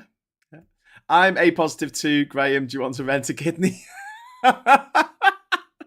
Rent a kidney. Imagine that as a website, Rent a Kidney. You go on Rent a Kidney and it's like, I've got a third kidney. Yeah, I'm just sitting there waiting to give it to someone else at some point. Not enough squeaky tanks for that, Graham. Oh, come on. That's a great joke. Diz thought it was funny, I think. I don't know. Anyway, so yeah, there's also been like obviously horrific stories coming out of mainland Europe at the moment, with these fires. We've heard about them in Greece and Spain and France. Well, there's now fires in Belgium. Around 3,000 hectares have been burnt in Belgium's high fens. This is up from a previous record of 1,400 hectares that were burnt in 2011. So we're talking like twice as much. Around 500 firefighters involved, including help from Germany and Luxembourg, and around 600 residents were evacuated. There's been some rain overnight, so that's helping. But the repeated heat waves and drought have left vegetation exceptionally dry. Rent a kidney, give it a few years. Rentakidney.com. Yes, Belgium close to the German border. This is fine as far as the world's on fire. The world's on fire, and there's people there going, no, it's not climate change. It's just a nice summer. There was literally a story in the Mail yesterday saying this is just a nice summer. Chill out, everyone. This is just a nice summer. Fifth heat wave of the summer, and it's going to get hotter. There was some horrible news that came out yesterday about 5 teenagers who were killed in Ireland. So they were killed in a head-on collision on the M9 in County Kildare, and the vehicle was travelling the wrong way down a motorway. I mean, look, I know this is the UK, so but there's it's really grim, and the first thought is like, oh well, this must be because they were drunk or they were on drugs or they just passed their test and were acting like twats. But the Garda commissioner said that some recent wrong way motorway driving had been done for social media attention. And again, this is where the social media platforms are just letting people down left, right, and centre. There was a suicide attempt by Perez Hilton last week, and it was being streamed on TikTok, and it wasn't picked up by the TikTok fucking servers for ages, even though millions of people were watching it and going, "Oh my god, he tried to kill himself on a live stream." I just the duty of care of these social media platforms is just it just doesn't seem to be there. It's really grim. And the previous weekend on the M50 near Dublin, there was 9 people injured caused by a wrong way crash. It might have been, I don't know. I don't know. We don't know enough about it. But the fact that the Garda commissioner said this has been done for some of this has been done for social media attention. I mean, fucking hell. Anyway, George, thank you very much for the £2 super chat. What? Graham, you're an A positive. Me too. Yay! Yeah. And thanks very much for that, George. And yeah, it's the only time I've got an A in anything. That's not true. I got a couple of A's in my life. But usually I was a second tier student with the 2-1 and lots of B's under my belt.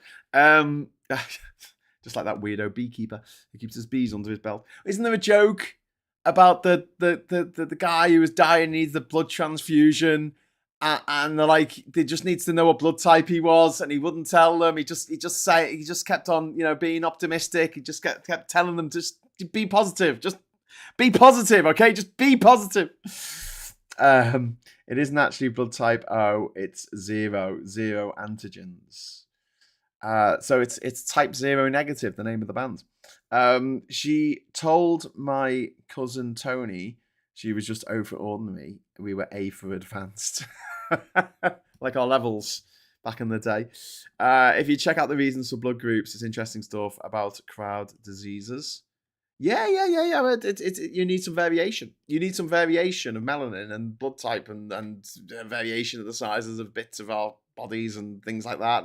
So that if there is a virus that takes out 99% of us, there'll be 1% who'll fucking survive it. That's the way the human race and all species that are still alive now, considering 99% of species are now extinct. But yeah, all those A positives, I'm sitting on a gold mine. I was told I was O negative. Now I'm just passive aggressive. Hey, very good. Very good. If you want any more blood jokes in there, it's great. The one about the vampire bat, the vampire bats are starved and they can't find any food. One of them goes out in the night and comes back, and his face is absolutely covered in blood, and they're like, "Oh my god, where'd you get all that blood from?" He goes, "I'll show you," and takes them out, and he says, "See that tree down there?" And he went, "Yeah." He goes, "I didn't." Hey. Pete, just imagine we could corner the market in A blood. All we need is chloroform, a van, and I know how to make chloroform. I don't think chloroform works that way in real life. I think it's just a movie thing. In Japan, blood types are treated like zodiac signs. Wow, that's interesting. I'm usually passive aggressive until I stop taking my meds. Well, and then you become aggressive. Massive aggressive, massively aggressive. Moving on. We've got the EU is preparing for a much bigger sanctions package against Russia. And I can't believe this is still going on. This is 4 years this war's been going on now. But apparently the EU is saying that there's an autumn sanctions package, which could be the most far-reaching yet. The proposed additions would increase the number of sanctioned Russian entities by 1/3, and the Kaja Kallas claims existing sanctions have deprived the Russian war machine of more than €1 trillion. And we're going up from there. But we keep seeing this sanction. Why aren't... You would have thought by now, after Bucha in the first couple of weeks of the invasion, after seeing that's it. Russia just cut off from everything. Now you're not having any money. Fuck off. Meanwhile, NATO shot down a suspected Russian drone, a Spanish F-18, flying a NATO air policing mission, and shot down a drone over Romania. The drone entered Romanian airspace from Moldova. NATO says it appears to have been Russian, although an investigation is continuing. It's the 4th drone shot down over Romania this year. Don't forget, Romania is a member of NATO and the EU. Romania shares a 614-kilometer long border with Ukraine.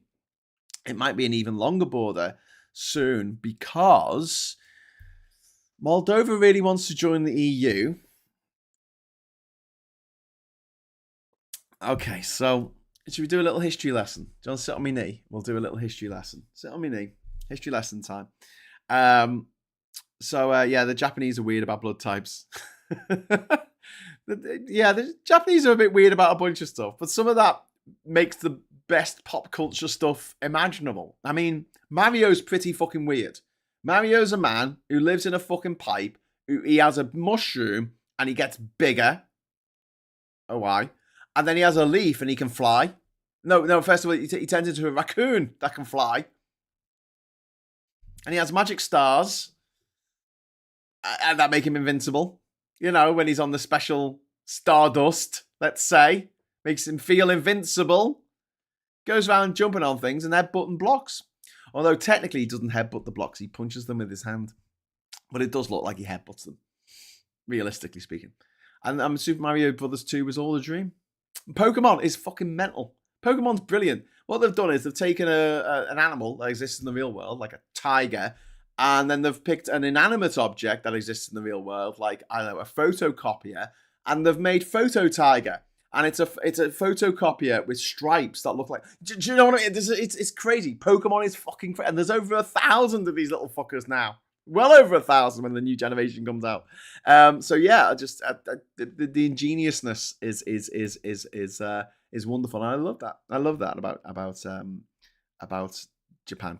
The odd Resident Evil game on PS2 had the stars, characters, certain blood types on the Japanese version. Oh, that's really interesting. So they actually had the blood types. Okay, that makes sense because it's all about a virus, isn't it? If I sat on your knee, it will cut off most of your... If I sat on your knee, it would cut most of your blood flow off, says Timpex. Okay. Bye, peeps, says person. Oh, I'll see you later, person. I hear streamers have the blood type OBS positive. Very good. Very good. Are we just going to be making blood jokes now? That's the time. That's why anime characters often say their blood types. Yeah. Well, one of the reasons we didn't do a show yesterday was just I'd given a pint of blood. I'd been driving the girls around the bloody afternoon as well, and I was just wiped out. 7 o'clock. I was like, I can't do anything now. No good to anyone. So I got in touch with Mike and said, "How you doing, mate?" And he's like, "I'm not doing great." So just thought we'd leave it. But we will try and do a night social at some point this week, I think. Mario was invented for the arcade machine Donkey Kong. They were trying to get the rights for Popeye franchise, but King Features will not sell them. So we could have a Popeye cart. Well, yeah, isn't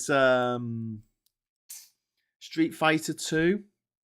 That was supposed to be a tie-in with Mike Tyson, and that's why there's a character called M. Bison, which was supposed to be, because they changed the name of there was a black character in it that was supposed to be, but they couldn't get the licensing for Mike Tyson, so they. Hey, listen, necessity is the mother of invention. Is this where the vile left bedwetting gang are hiding out, lol? You laughed at Peter Lintz, Henry Novak, Charlie Kirk. I didn't laugh at Henry Novak. Anne Widdecombe, but you're not laughing anymore. You people are just disgusting. Well, I mean, if we go through your type of mentality that Jason Ardays brought his own death upon himself, then surely Charlie Kirk brought his own death upon himself. Surely Anne Widdecombe brought her own death upon herself by being a horrible, horrible human being. If she'd been a bit nicer, maybe, no one went around, trying to kill Felicity Kendall, as far as I know. Just saying. But, no, I wasn't even laughing about that. I was laughing at my really, really funny jokes. Like this one from Sarah, which says, what does goblin blood contain? Hemoglobin. Very good. I like that. You're not even going to get a squeaky tank for that. Oh, John's gone. Oh, I'm sorry, John. You can hang around if you like, or if you want to fuck off, that's fine. Bye-bye. Bye-bye, idiot. But yeah, I will tell you now, though, that when Trump dies, I'm going to fucking party like it's 1999. When Farage carks it, I'm going to have a party. I'm going to have the biggest party you've ever fucking seen with my actual friends, because I've got loads of friends. And yeah, we'll have a good fucking knees up. Do you know what friends are? Do you, John? Nah, don't think you do. How sad that some people have never achieved anything in their lives apart from sucking up to the rich. Imagine that. Imagine getting to the pearly gates and you got St. Peter there saying, hey, what did you do with your life? And you got these people who, did good in their community. They helped out. They helped friends. They brought up a family. They did something nice, And then you got these weirdos who just turn up, these sketchy weirdos, because they're all like this, aren't they? They're all fucking sketchy. And then they're like, what did you do with your life? Oh, I tried to suck Elon Musk's cock.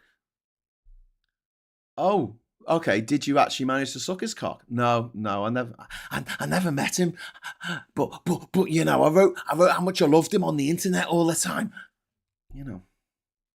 So this is what you did. You did loads of drugs. You did nothing good, and you tried to suck a rich person's cock.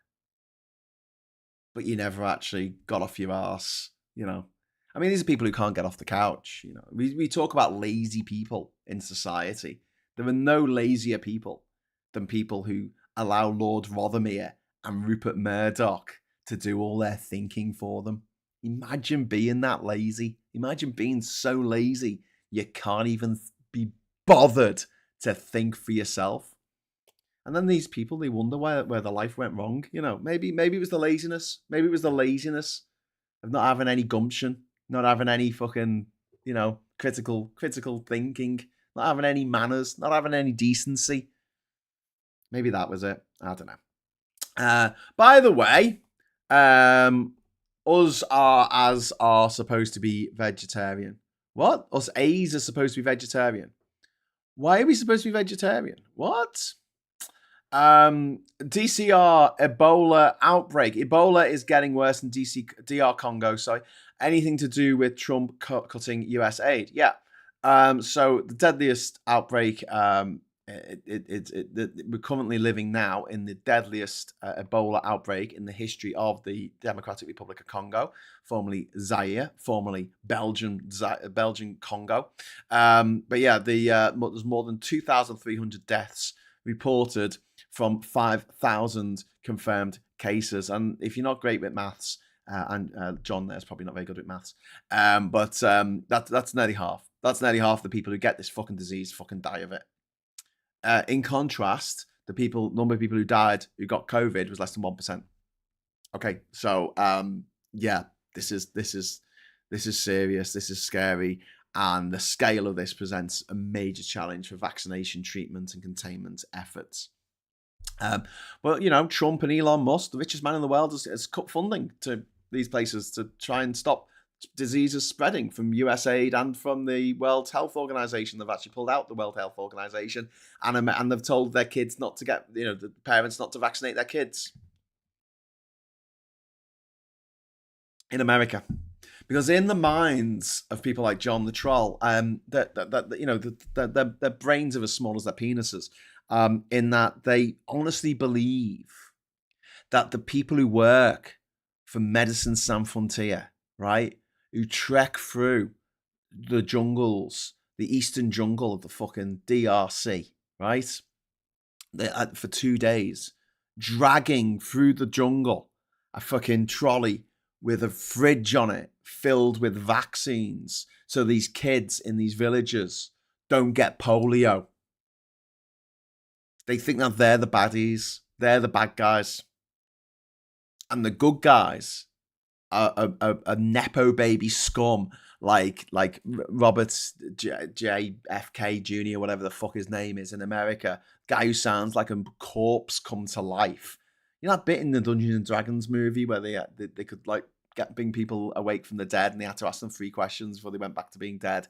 They sound like one of the dug up corpse. He sounds like, and he's a spoiled little drug-addled nepo baby who had a heroin addiction. This is a guy who's never given a fuck about anything in his life because he's never ever had to suffer consequences for any of his actions because he was born into a fabulously wealthy family, America's first family, apparently. In the 1960s. America's first family, and he's sitting there going, fucking vaccines. He's had all the vaccines.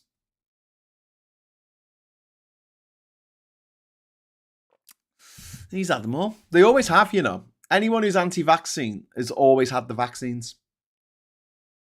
They never put their own neck on the line. Their children are happy to do that because they fucking hate their children. They resent their children because their children are getting all their attention. Their children are young and they're never going to be young again. Hate them. Hate them so much they really do actually want their own kids to die of a preventable disease.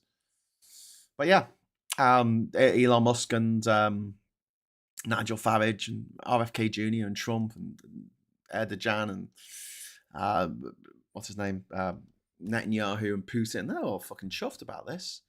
2,300 people dead out of 5,000. It's a fucking result. Yeah. Strange English lyricist says, I will laugh at every single complete cunt ending up gone. Cry over the more hurty words. Rightoid, have a tissue for your issue. The thing about the right is they say they're against the World Health or human rights, but they don't follow through what it means they are for world illness or human wrongs. Yeah, indeed. The devil's lettuce is no longer a term for weed, but it's lettuce in America that gives you the runs. Explosive diarrhea. Explosive diarrhea coming to a state near you in America. Kennedy family built on slum landlords and prohibition. Nice. Yeah. Fucking gangsters. The thing about the right is they say they're against the World Health or human rights, but they don't follow through as it means for world illness or human wrongs. Well, we saw this during the COVID pandemic. There were people who wanted COVID to win. They were on the side of the fucking virus. They sided with the virus. It's absolutely mind-blowing. Absolutely mind-blowing. War and Peace says 2 squaddies were canoeing up a river in Africa when they saw a crocodile with a man's torso sticking out of its mouth. One squaddie says, look at that flash bugger with a lacrosse sleeping bag. That's absolutely awful. That is squeaky tank territory. More so than my Mexican joke. Phil's joke, RFK, the man who sounds like his own throat is trying to shut him off. He does. He fucking does. Meanwhile, I was talking about Moldova, wasn't I? Yeah, sorry. I'll go back to that. So there's been a drone shot down over Romania, and then it entered the Romanian airspace from Moldova. Now, Moldova's right next to Romania. Now, Moldova wants to join the EU. It's quite difficult to join the EU these days because they're a bit more cagey about it because, stupid countries leave. But Moldova is historically been part of Romania. In fact, from between, I think, off the top of my head, I think it was like 1914 to 1940, something like that. It was all one country. And then Moldova got cleaved off into the Soviet Union, and the rest of Romania became an independent nation under the auspices of the USSR, right? So it wasn't a social Soviet republic. It wasn't one of the now 15 countries that made up the USSR. It was an independent state along with Bulgaria and Poland and East Germany and Czechoslovakia, but Hungary. But they were very much under the cosh of Moscow, or Moscow, as they say when they can't pronounce the word correctly. And so there is a history there of it being one country. Now, this will be a fast track way for Moldova to join the European Union. And you think, you can't do that. Well, the country's already done it. East Germany, which was, by all intents and purposes, a separate country to West Germany for many years, it reunified.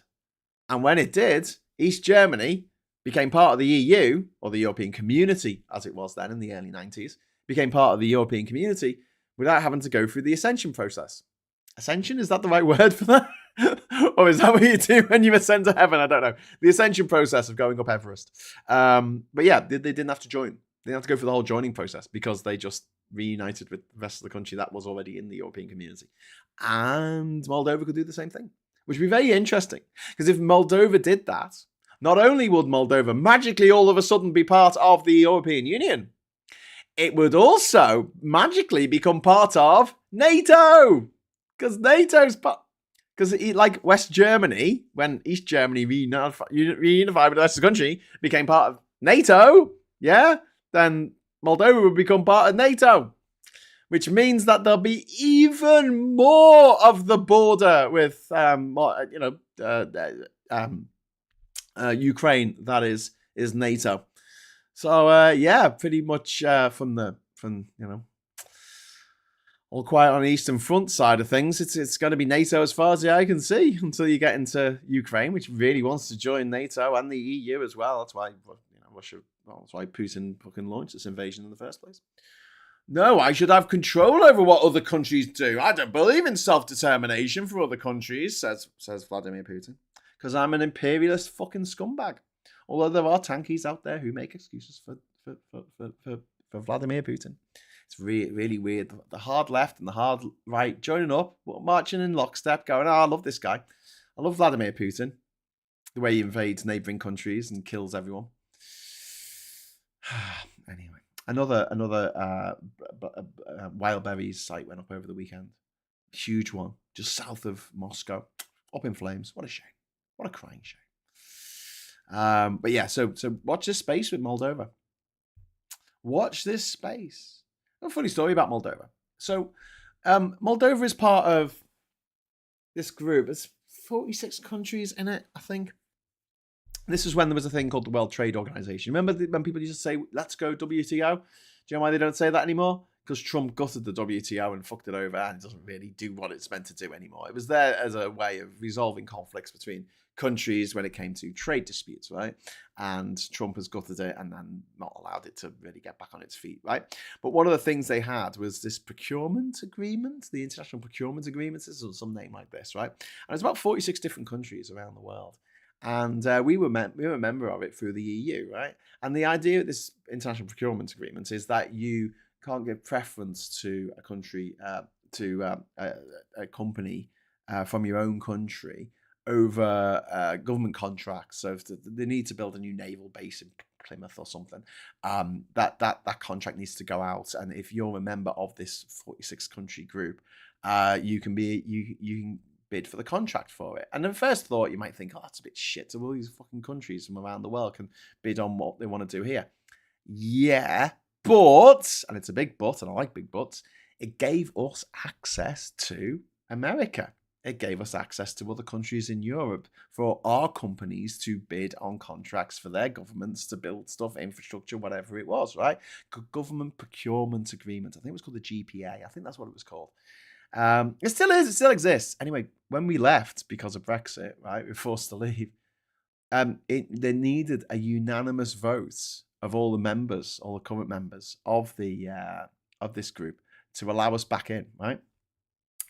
And a trade delegation from Moldova came to the UK and were turned back. They were turned back at the fucking airport, right? By, I think it was Boris Johnson's government at the time.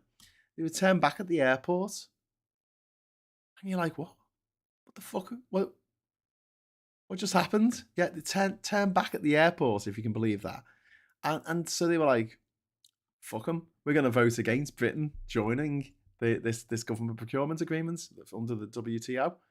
And they could. They had the power to do that. Brexit gave Moldova the power to stop British companies putting in bids for multi-billion pound or dollar or euro projects in other countries around the world. Sovereignty. Also, I think the flag of Moldova is the only flag in the world which features a extinct animal on it. There you go. Fun fact.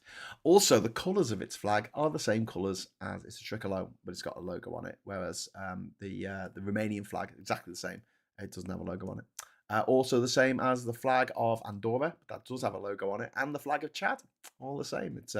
It's red, yellow, and blue. I think. Most Americans get upset when you burst their bubble. I mean, I got caught a liar because I said Robin Hood is a myth. And we all know Robin Hood is a nickname for anyone who robs in a hood. Well, yeah. I go around Robin Hoods all the time. Just love those hoods. The worm in RFK's head has starved to death. Yeah. These are people. I talk often about this kind of arrested development that we see with a lot of the elites in society. They decided that, and their followers did this as well. They decided at the age of 12, they knew everything that they ever needed to know and never had to, further their education. They already knew everything. The arrogance of these people, that they can never be proved wrong, that they'll never be swayed by debate. There's no point in debating them. They just want to get their points across. They just want to be horrible and say, and then when you call them out on it, they say, I'm just playing devil's advocate. Of course they are. Meanwhile, one last story before we jump into the newspapers. Trump has ordered cuts to US-South Korean exercises. He wants a substantial reduction to long-standing US-South Korean military drills. And this comes amid concerns about North Korea's military capabilities and its growing relationship with Russia. And it's another example of Trump questioning the cost and value of traditional US security commitments. America fought the Korean War so that the people of South Korea could be free. Back in 1979, when I was born, South Korea's economy was about that of Afghanistan's. And South Korea is now one of the richest countries in the world. It's one of the few advanced countries economically, or as according to the IMF, in the whole of Asia. There's only 4 countries, I think. Or is it 8? Israel, Japan, South Korea, Singapore, Thailand. 5 countries in the whole of Asia. And don't give me this about the United Arab Emirates. It's a petrostate. The price of petrol crashes through the floor. Dubai's fucked. Dubai's already fucked because it's getting bombed by Iran, and it's exposed the fact that it is a bit of a tyranny in the desert. Don't be taking any footage of those drones.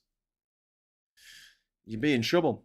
But yeah, South Korea is now one of the richest countries on the planet, whereas Afghanistan still has an economy about the same size as it was in 1979. South Korea's done really, really well for itself. Meanwhile, North Korea is a hellhole. It's hell on earth. It's a horrible little one party state. It's a necrocracy. Necrocracy. It's run by the dead. Like its supreme leader is the grandfather of the current leader. They've just been dead since the 80s, but he's still in charge for some fucking reason. And North Korea would like nothing more than to destroy everything that South Korea has built. And Trump is cool with that because he has good relations with Kim Jong-un. You know, that country that he said he was going to nuke the other week. Well, it was a few years ago now. Do you remember that? He put out a tweet saying, I'm going to nuke North Korea. You know, I've experienced being very angry with people before, but I've never had the power to actually nuke a country. He does have the power to nuke a country. And he put it on Twitter. South Korea was also a questionable political system in the 1970s too. Yep. Don't be a plonker. The US are going isolationists caused World War One and World War Two, but then being involved globally is also destructive. They have all you know on WMDs. They clearly need some freedom. Well, yeah. I think when it comes to American foreign policy in the 1900s, in the 20th century, I do find it kind of fascinating that there were times when the interventionist America fucked things, and there were times when America not being interventionist fucked things, and there were times when it worked out. There were times when, yeah, it was a good thing that they did intervene when they did in that place, because if they hadn't, more people would have died. But we don't know. Maybe when they intervened in Kosovo, I think, yeah, they bombed the bridges in Novi Sad in Serbia. Yeah, okay, fair enough. I think they did stop a genocide at that time. I mean, the intervention in Iraq in Kuwait in 1991. I mean, fair enough. I mean, that a country had invaded another country, and they came in on side of the little country that had been taken over by the big country that had previously been at war with Iran for the previous 10 years. So yeah, I think you've got to take each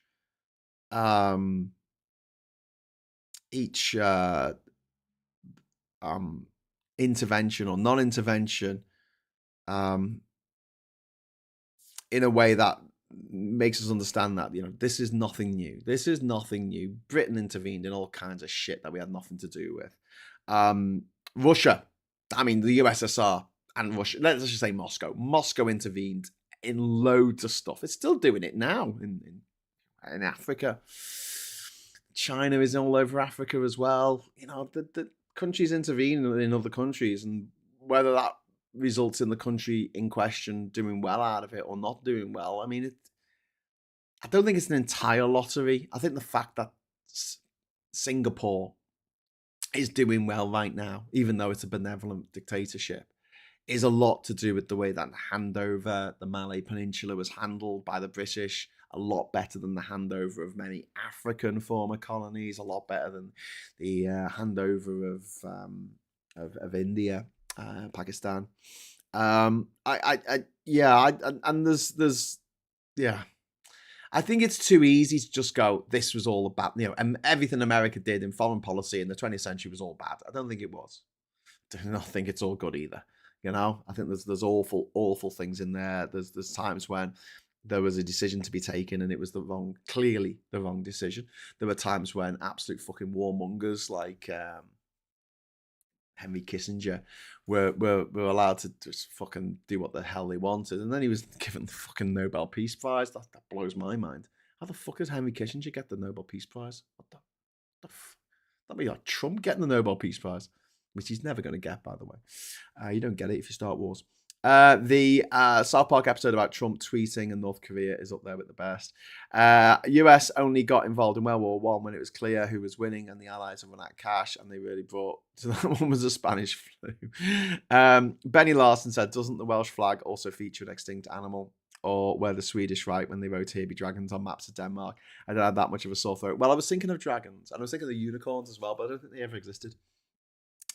You are wrong. They also bought radioactive soft drinks that rotted people's face off, an extremely nasty strain of gonorrhea. Sorry, they also brought radioactive soft drinks that rotted people's faces off. Oh God, talking of, we were talking about the trend of people driving the long way up at the fucking motorway for social media clicks. I saw a bit of footage of some guy in America drinking water out of a radioactive pot and going, I'm still alive, drinking out of this like pot with radio. And then he ate some raw meat, and I'm just like, what the fuck is wrong with these people? And it's that thing of like, well, it didn't kill me, so it must be good for you. I'm like, no, it doesn't always kill everyone. Like, come back in 3 months' time, see how you're getting on. But like, of course, with anything, it doesn't kill everyone. Some people fall out the fucking plane and the parachute doesn't open and they survive. So it happens. Doesn't mean you should jump out of fucking a plane without a parachute, because 99 times out of 100 you're gonna fucking die. But it does happen. They've got this survivor bias. I didn't die in COVID, so it didn't happen. I didn't die in World War II, so it didn't happen. I didn't die in World War One, so it didn't happen. The Nobel Peace Prize is determined by a political committee, unlike other prizes. It's the only prize that is determined by Norway, not Sweden. Can't trust other regions not to fuck up. I really doubt they'll give a prize to Trump when he started fucking wars. Strange English Services, Graham, the USA committed the single worst mass casualty human rights violation in history. Well, which one? Which one? Because if you're talking about the firebombing of Dresden, I mean, the British had a fucking hand in that. Or are we talking about slavery? The British had a fucking massive hand in that. Liverpool, my hometown, had a fucking massive fucking hand in that. The mass casualty human rights violation, yeah. I mean, but you compare that, you compare whatever America did to the Holocaust. I mean, I think that was a worse mass casualty human rights violation than anything America's done so far.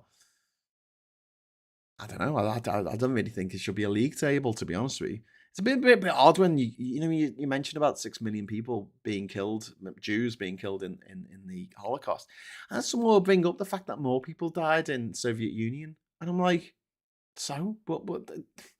I don't mean to sound flippant about that, but it's not a competition.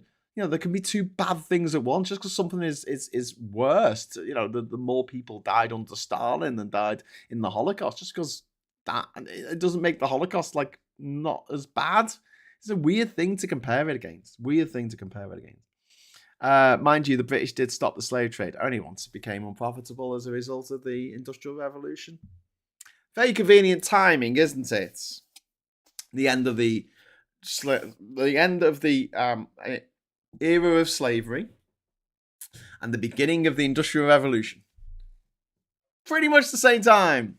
Because they realised that it was easier and cost less money to simply turn off the if you get people to work for you and then you give them a pittance to live on, you don't have to worry about feeding them or giving them accommodation or them running away. They'll turn up to work for their pittance. I don't think there was anything moral. I mean, maybe William Wilberforce and a few people, the abolitionists, who actually did want to get rid of slavery, but for most people in the rich and the elites back in the early 1800s, getting rid of slavery was more about it was more a money thing. And don't forget, it wasn't the slaves who were compensated after slavery was banned in the whole of the British Empire in the 1830s. It wasn't the slaves who got the money. It was the fucking slave owners. And we were still paying off the interest on that fucking payment until the 2010s. That's fucking crazy, isn't it? The UK just intervened in Ukraine-Russia war yesterday. Our first drones were used in Moscow. We're at war with Putin since Salisbury. Yeah, Andrew Ray, I think we've been at war with Putin since, we didn't really wake up to it, but since the invasion of Georgia, 2008. As far as I'm concerned, they came in. What was Georgia's big crime? They wanted to join the EU. They wanted to join NATO, and Putin was having none of that. So he sent the fucking troops in and stole a third of their country. I mean, look how they treated US black soldiers in World War II on their own soil, and yet they felt more welcome and safe in the UK because the only colour we care about is the colour of money. Well, yeah, we don't have the same deep-rooted history of racism that America has. And although that's not to say there's no racism in this country, we've just seen Jason Arday horrifically hounded to death by the tabloid media, by the the right-wing media, and eugenicists. But that deep-seated hatred of people, from different ethnic backgrounds, that's not something that has developed over hundreds of years, unlike in America, where it was the only thing that a lot of white, poor, working class white people had, was the fact that they were white.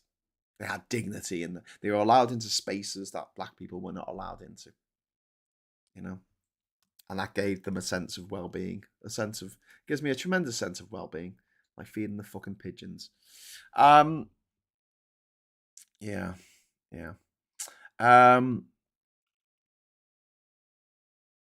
Just having a read of some of the things. The deaths from nukes America dropped to a beyond horror. Look up the ant walkers. Have a good therapist on them on hand, the ankle bones. Clicked on the floor as they stumbled, skin falling. Yeah, but I mean, the use of nuclear weapons, there is an argument that the use of nuclear weapons actually ended up saving more Japanese people.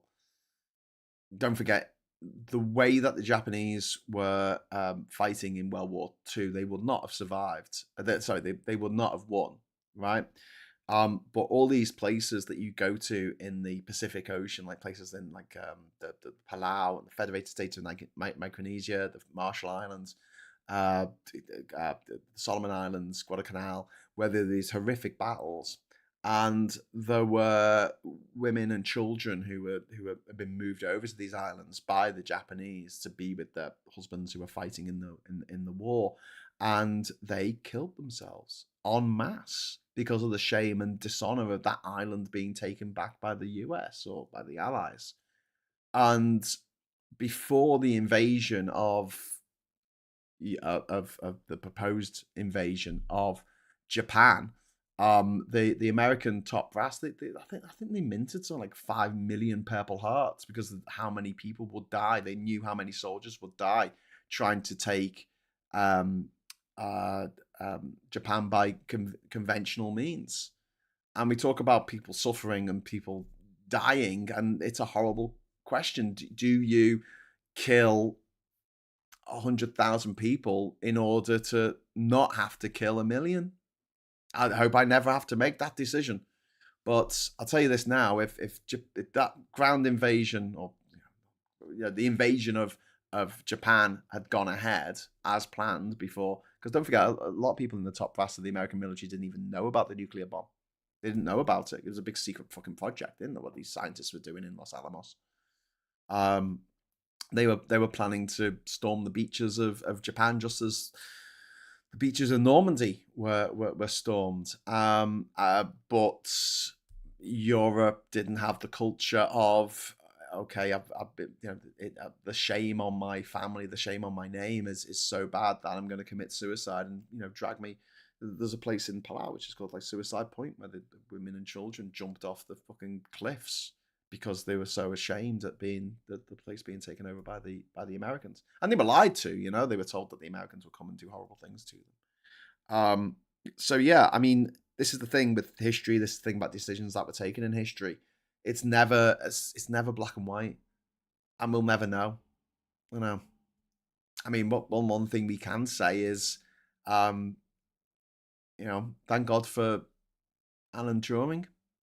Alan Turing, if he hadn't cracked the Enigma code and the Lorenz cipher, right, we wouldn't know what the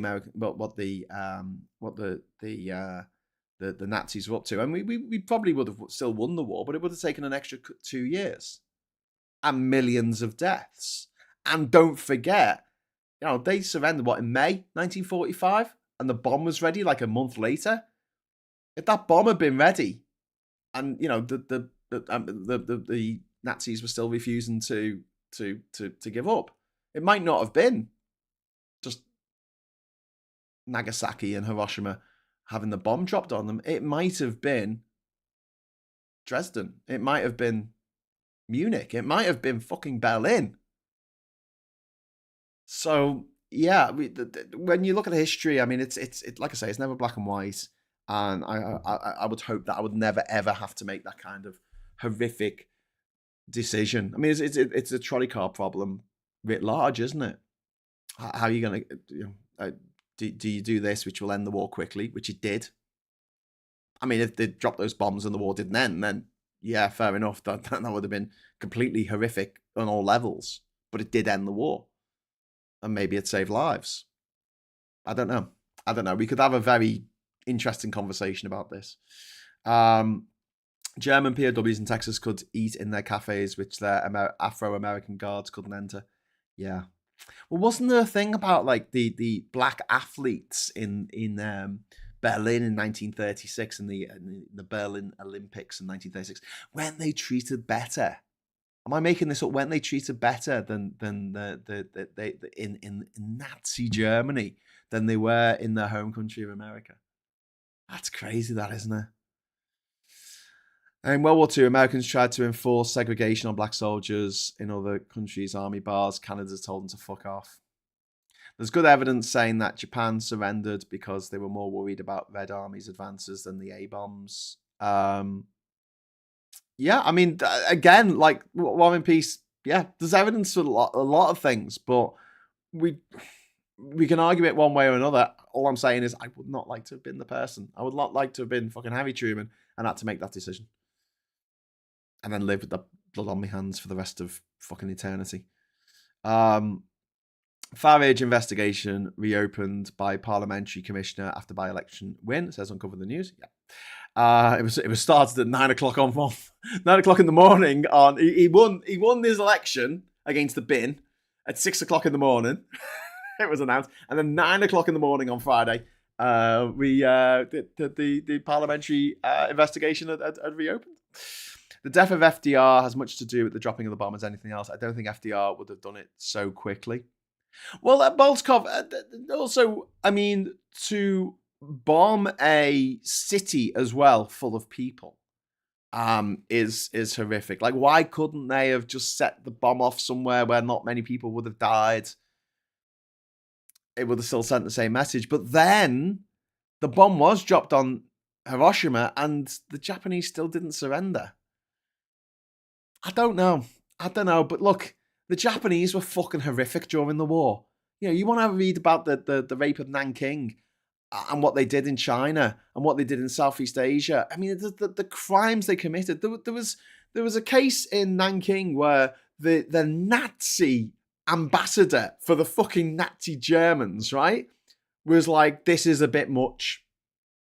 The way that the Japanese soldiers who had occupied the city were behaving, they were like, this is a bit much. And he actually gave sanctuary to Chinese citizens who were fleeing from the Japanese. I mean, yeah. So, look, we could probably talk about this all day, and there's a lot to get into. But you know, at the end of the day, I look at the atrocities that were committed on all sides in World War II, and yeah, maybe it might be an idea to sort of say, well, there was is there a hierarchy of atrocities? I don't know. But it would have been better had Hitler never risen to power. It would have been better if Franco and Mussolini and Stalin had never got to the places they did. And Chairman Mao got to the fucking place he did and managed to kill millions and millions of Chinese people. I think Chairman Mao killed more Chinese people than the Japanese did when they invaded China, which is just mind-blowing. Absolutely mind-blowing. He decided he starved them all to death because he thought that they needed to make a quota of fucking metal. So instead of going out and farming and making food, they were melting down pots and pans and digging up bits of fucking tin. Similar happened in East Prussia at the end of World War II. Locals killed themselves rather than be liberated by Soviets. Yeah. Andrew Ray, thank you very much for the £2 super chat. Towards confetti and papers. Andrew Ray's jogging me on a little bit here. Come on, Graham, you've been on for 2 hours. Get over to the papers. Okay. I know when I should get going with the papers. Here we go. We have got the I newspaper first up. We've got thousands of new homes set to be built as Rayner tears up rules on Greenbelt. We covered this in the show today. What else have we got? The UK's Cold War with Russia is heating up after drones were delivered. Arsenal thump Manchester City in season opener. Don't care. Inside the rise of extreme theatre at the Fringe. And Kate Lister, the heat has ruined my love life. Oh, sorry. I really don't give a fuck. Kate Lister, whoever Kate Lister is. Who the fuck is Kate Lister? Should we look up who Kate Lister is? Why do I care about her love life? I don't really care. Why are you writing about it in a newspaper? She's a British author and columnist. Kate Lister. She's a writer. She's 2 years younger than me. Okay. She's a women's rights and on the history of sexuality and sexual behavior. Oh, okay, that's why she's talking about her sex life. It's too hot to have sex, which is weird. I think if anything, right, it's never too. Oh, idiot troll! No, you're not back. Go away. Yeah, it's not. I don't think it's too hot to have sex. It's usually too cold, isn't it? See, we know so much about history and not just our own. Americans still think we use bows and swords and arrows and horses. Yeah, hidden knights. Yeah.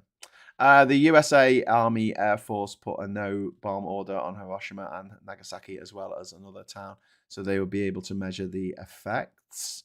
Also, I mean, it was supposed to be Kyoto, which is the former capital of Japan and its spiritual center. And one of the American politicians said, "Oh no, I went on holiday." Or generals or whatever said, "No, I had a nice holiday there with my wife, so we can't bomb Kyoto." So they changed it. The roots of Nazism was fascism, authoritarian nostalgia, and latent racism and anti-Semitism, as well as eugenics. Yeah. The heat's ruining my love life. They need a new lover then. Yeah, that's what I was thinking. Like, what? Don't know what to say to that. Aubergine. Okay, so ban on car washes and private pools loom in emergency plan. Okay, cool. Your car can be dirty, it's fine. Disability claimants would swap cash for help. Half are open to less benefit in minister's reform. Disability claimants would stop cash for help. Half of disability benefit claimants would be prepared to sacrifice £1,000 a year in exchange for services such as therapy and healthy meals. And then we've got Amy Hunt there, who won an unprecedented 4th gold medal at the mixed 4x100 meters relay team. She led them to victory in the European Championships, which is taking place in Birmingham or somewhere. Girls and boys may just be different, says exams expert. Girls and boys may have inherent differences in the ability that lead them to excel in different subjects. Okay. I think people are different, people are different. And then we've got Claire Hunt there. Be careful how you picture that, I guess, that word on the front of her. Golden Girl Amy wins 4th medal. Well done, Amy. And paedophile fireman used loophole to keep changing his identity. Calls to change law. A Daily Mail exposed shocking case of pervert with 20 aliases. Jesus Christ. I mean, is that Robert Jenrick? Was it Robert Jenrick who had all the aliases? He was Connie Stockheath and stuff. Holiday warning signs you could be heading to divorce. Good old Daily Mail there, freaking everyone out who's reading it. Your wife is cheating on you. Your wife's going to leave you. What to wear to a destination wedding. We've also got Russia's secret bases threaten NATO. We've got Queen Amy's gold rush. We've got PM minded to approve Jackdaw North gas field. Do not overuse emergency mobile alert. Official report warned. We've got hundreds of cells empty in new prison, which we talked about 2 weeks ago, I think, because there's not enough. This is the one in Yorkshire, I think. It's the one where there's not enough staff.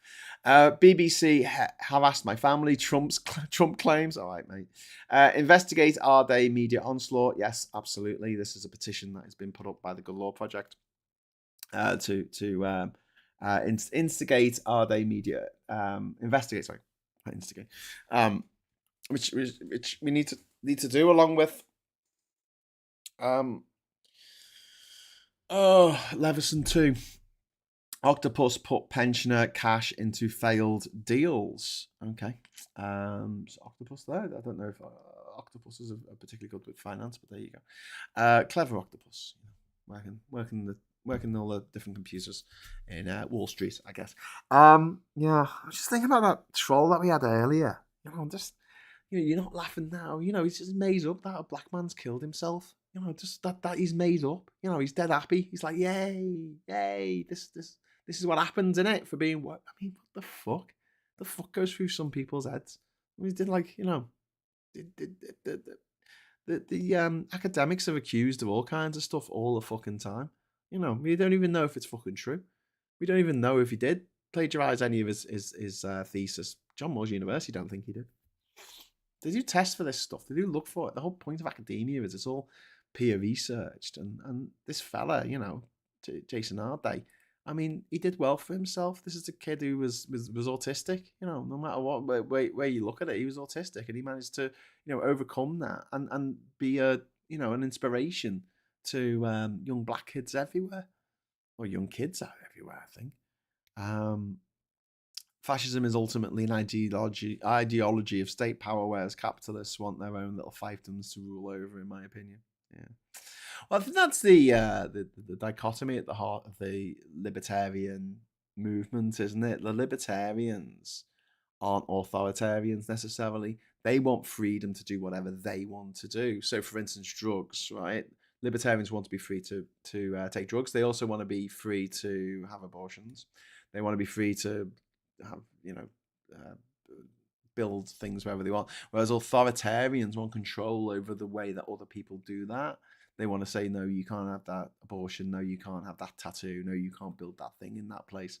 So yeah, Dave the Octopus. It's a confected political movement, and it creates a unsustainable, inflexible state, massive destruction. It gets rid of surplus. Their voting base are mostly the targets, unqualified, undesirables. Yeah, they haven't harassed his family. Just wants Ivanka, Kushner, and little Donny on the stand like they were in front of the Senate for the same investigation.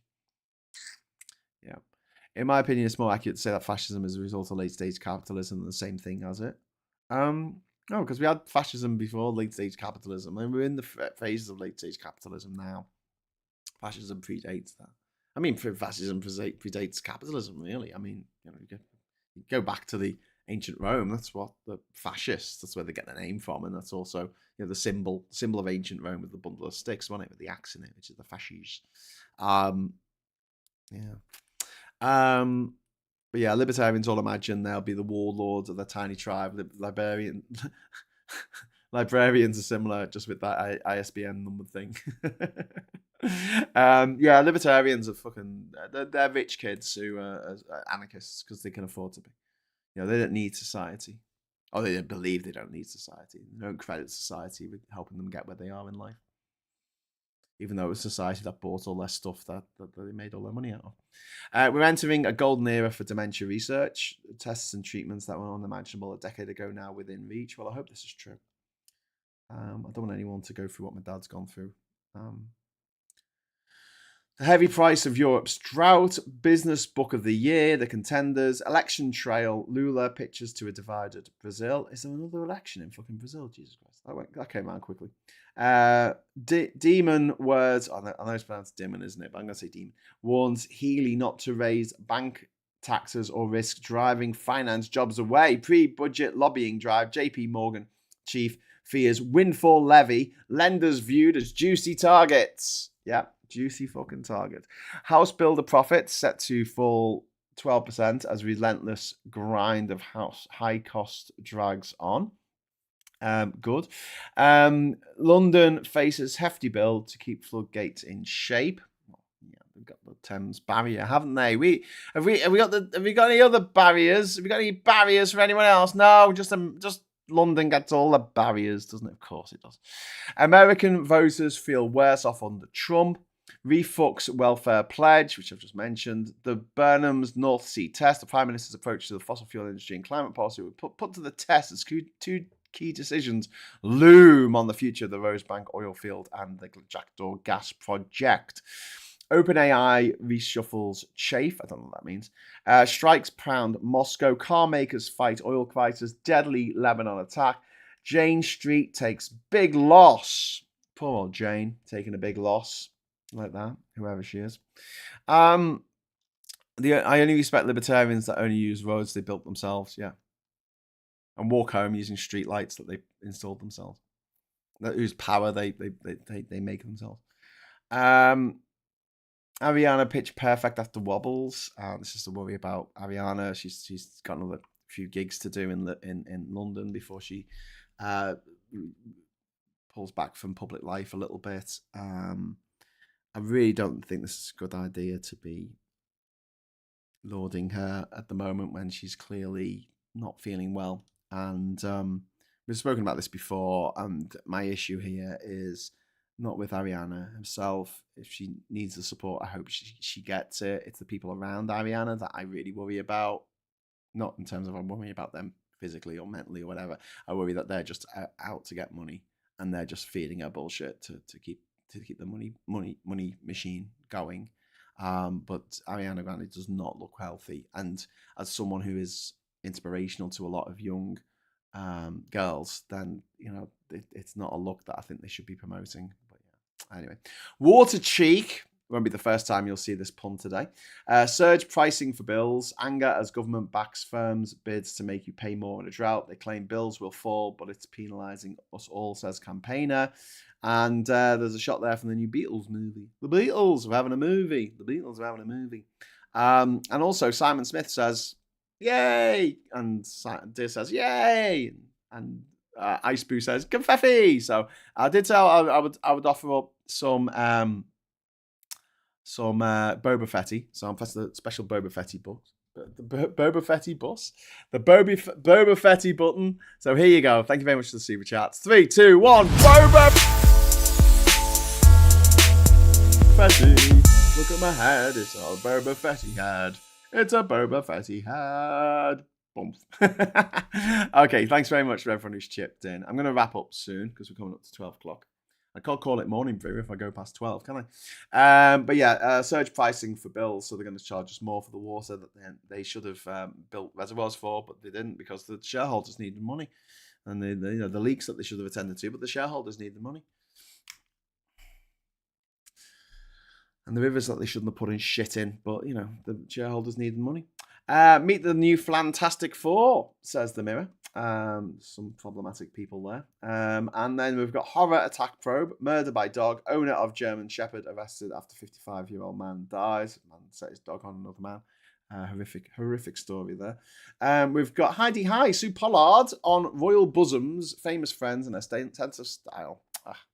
And then we've got Flying Star, Arsenal lay down marker in season curtain raiser. We've got Boost special needs internships to tackle youth jobs crisis. This is Melbourne. Specialist internships designed to secure work for young people with special educational needs should be put on turbocharge to help the growing youth jobs crisis. I agree with that. Kyiv sends Hughes raids a drone to hit Russia. Oh dear, what a shame. Never mind. And then we've got 4 out of 4. Amy Hunt pulls off another stunning gold medal run. She seems to be our new fave athlete there. Then we've got Royals face £10 million bill to insulate rentals. King Charles and Prince William could be forced to spend up to £10 million upgrading hundreds of rental properties on their private estates. Good. I'll tell you what, if they don't do it fast enough, fucking take it off them. Use it or lose it. If you abuse it, you're gonna lose it. But yeah, the Fantastic Four can sod off. It was the Flantastic Four because it was for the new series of Bake Off. If people don't start buying up books and DVDs, then vast amounts of information can be mixed from existence in seconds. Buy solid format information. Do it as a matter of urgency. Sony, I think, have even said they aren't making game discs anymore. No, they're not. Grand Theft Auto 6 is not coming out on a disc. It's going to just come out as a download. Maybe burn it onto a disc if you can. Many discs. Fat cats will charge us even more in droughts. What a bloody cheek, says the Star. See, I told you to hear that pun again. PM Burnham allows the big drips to surge price. The water firms are going to be allowed to bill customers more when there's a drought. How about we just ban the use of sprinklers on golf courses and private pools being filled and stuff like that? Go after the rich. And there'll be loads left for the rest of us. I have shelves of books, many about the England-Palestine Nakbas. Much information in them is unavailable online now. Yeah. Well, I saw a video by Jason Pargan the other day when he was talking about all of his cracked articles when he was writing under the name David Wong. I've been exercised from the website, and loads of my articles. I wrote over 100 articles for BBC Liverpool when I was a young man, and gig reviews. I did loads of gig reviews for them. I didn't get paid for it, but I got into the gig for free, so that was good. um, and yeah, loads of them are gone, which is shit.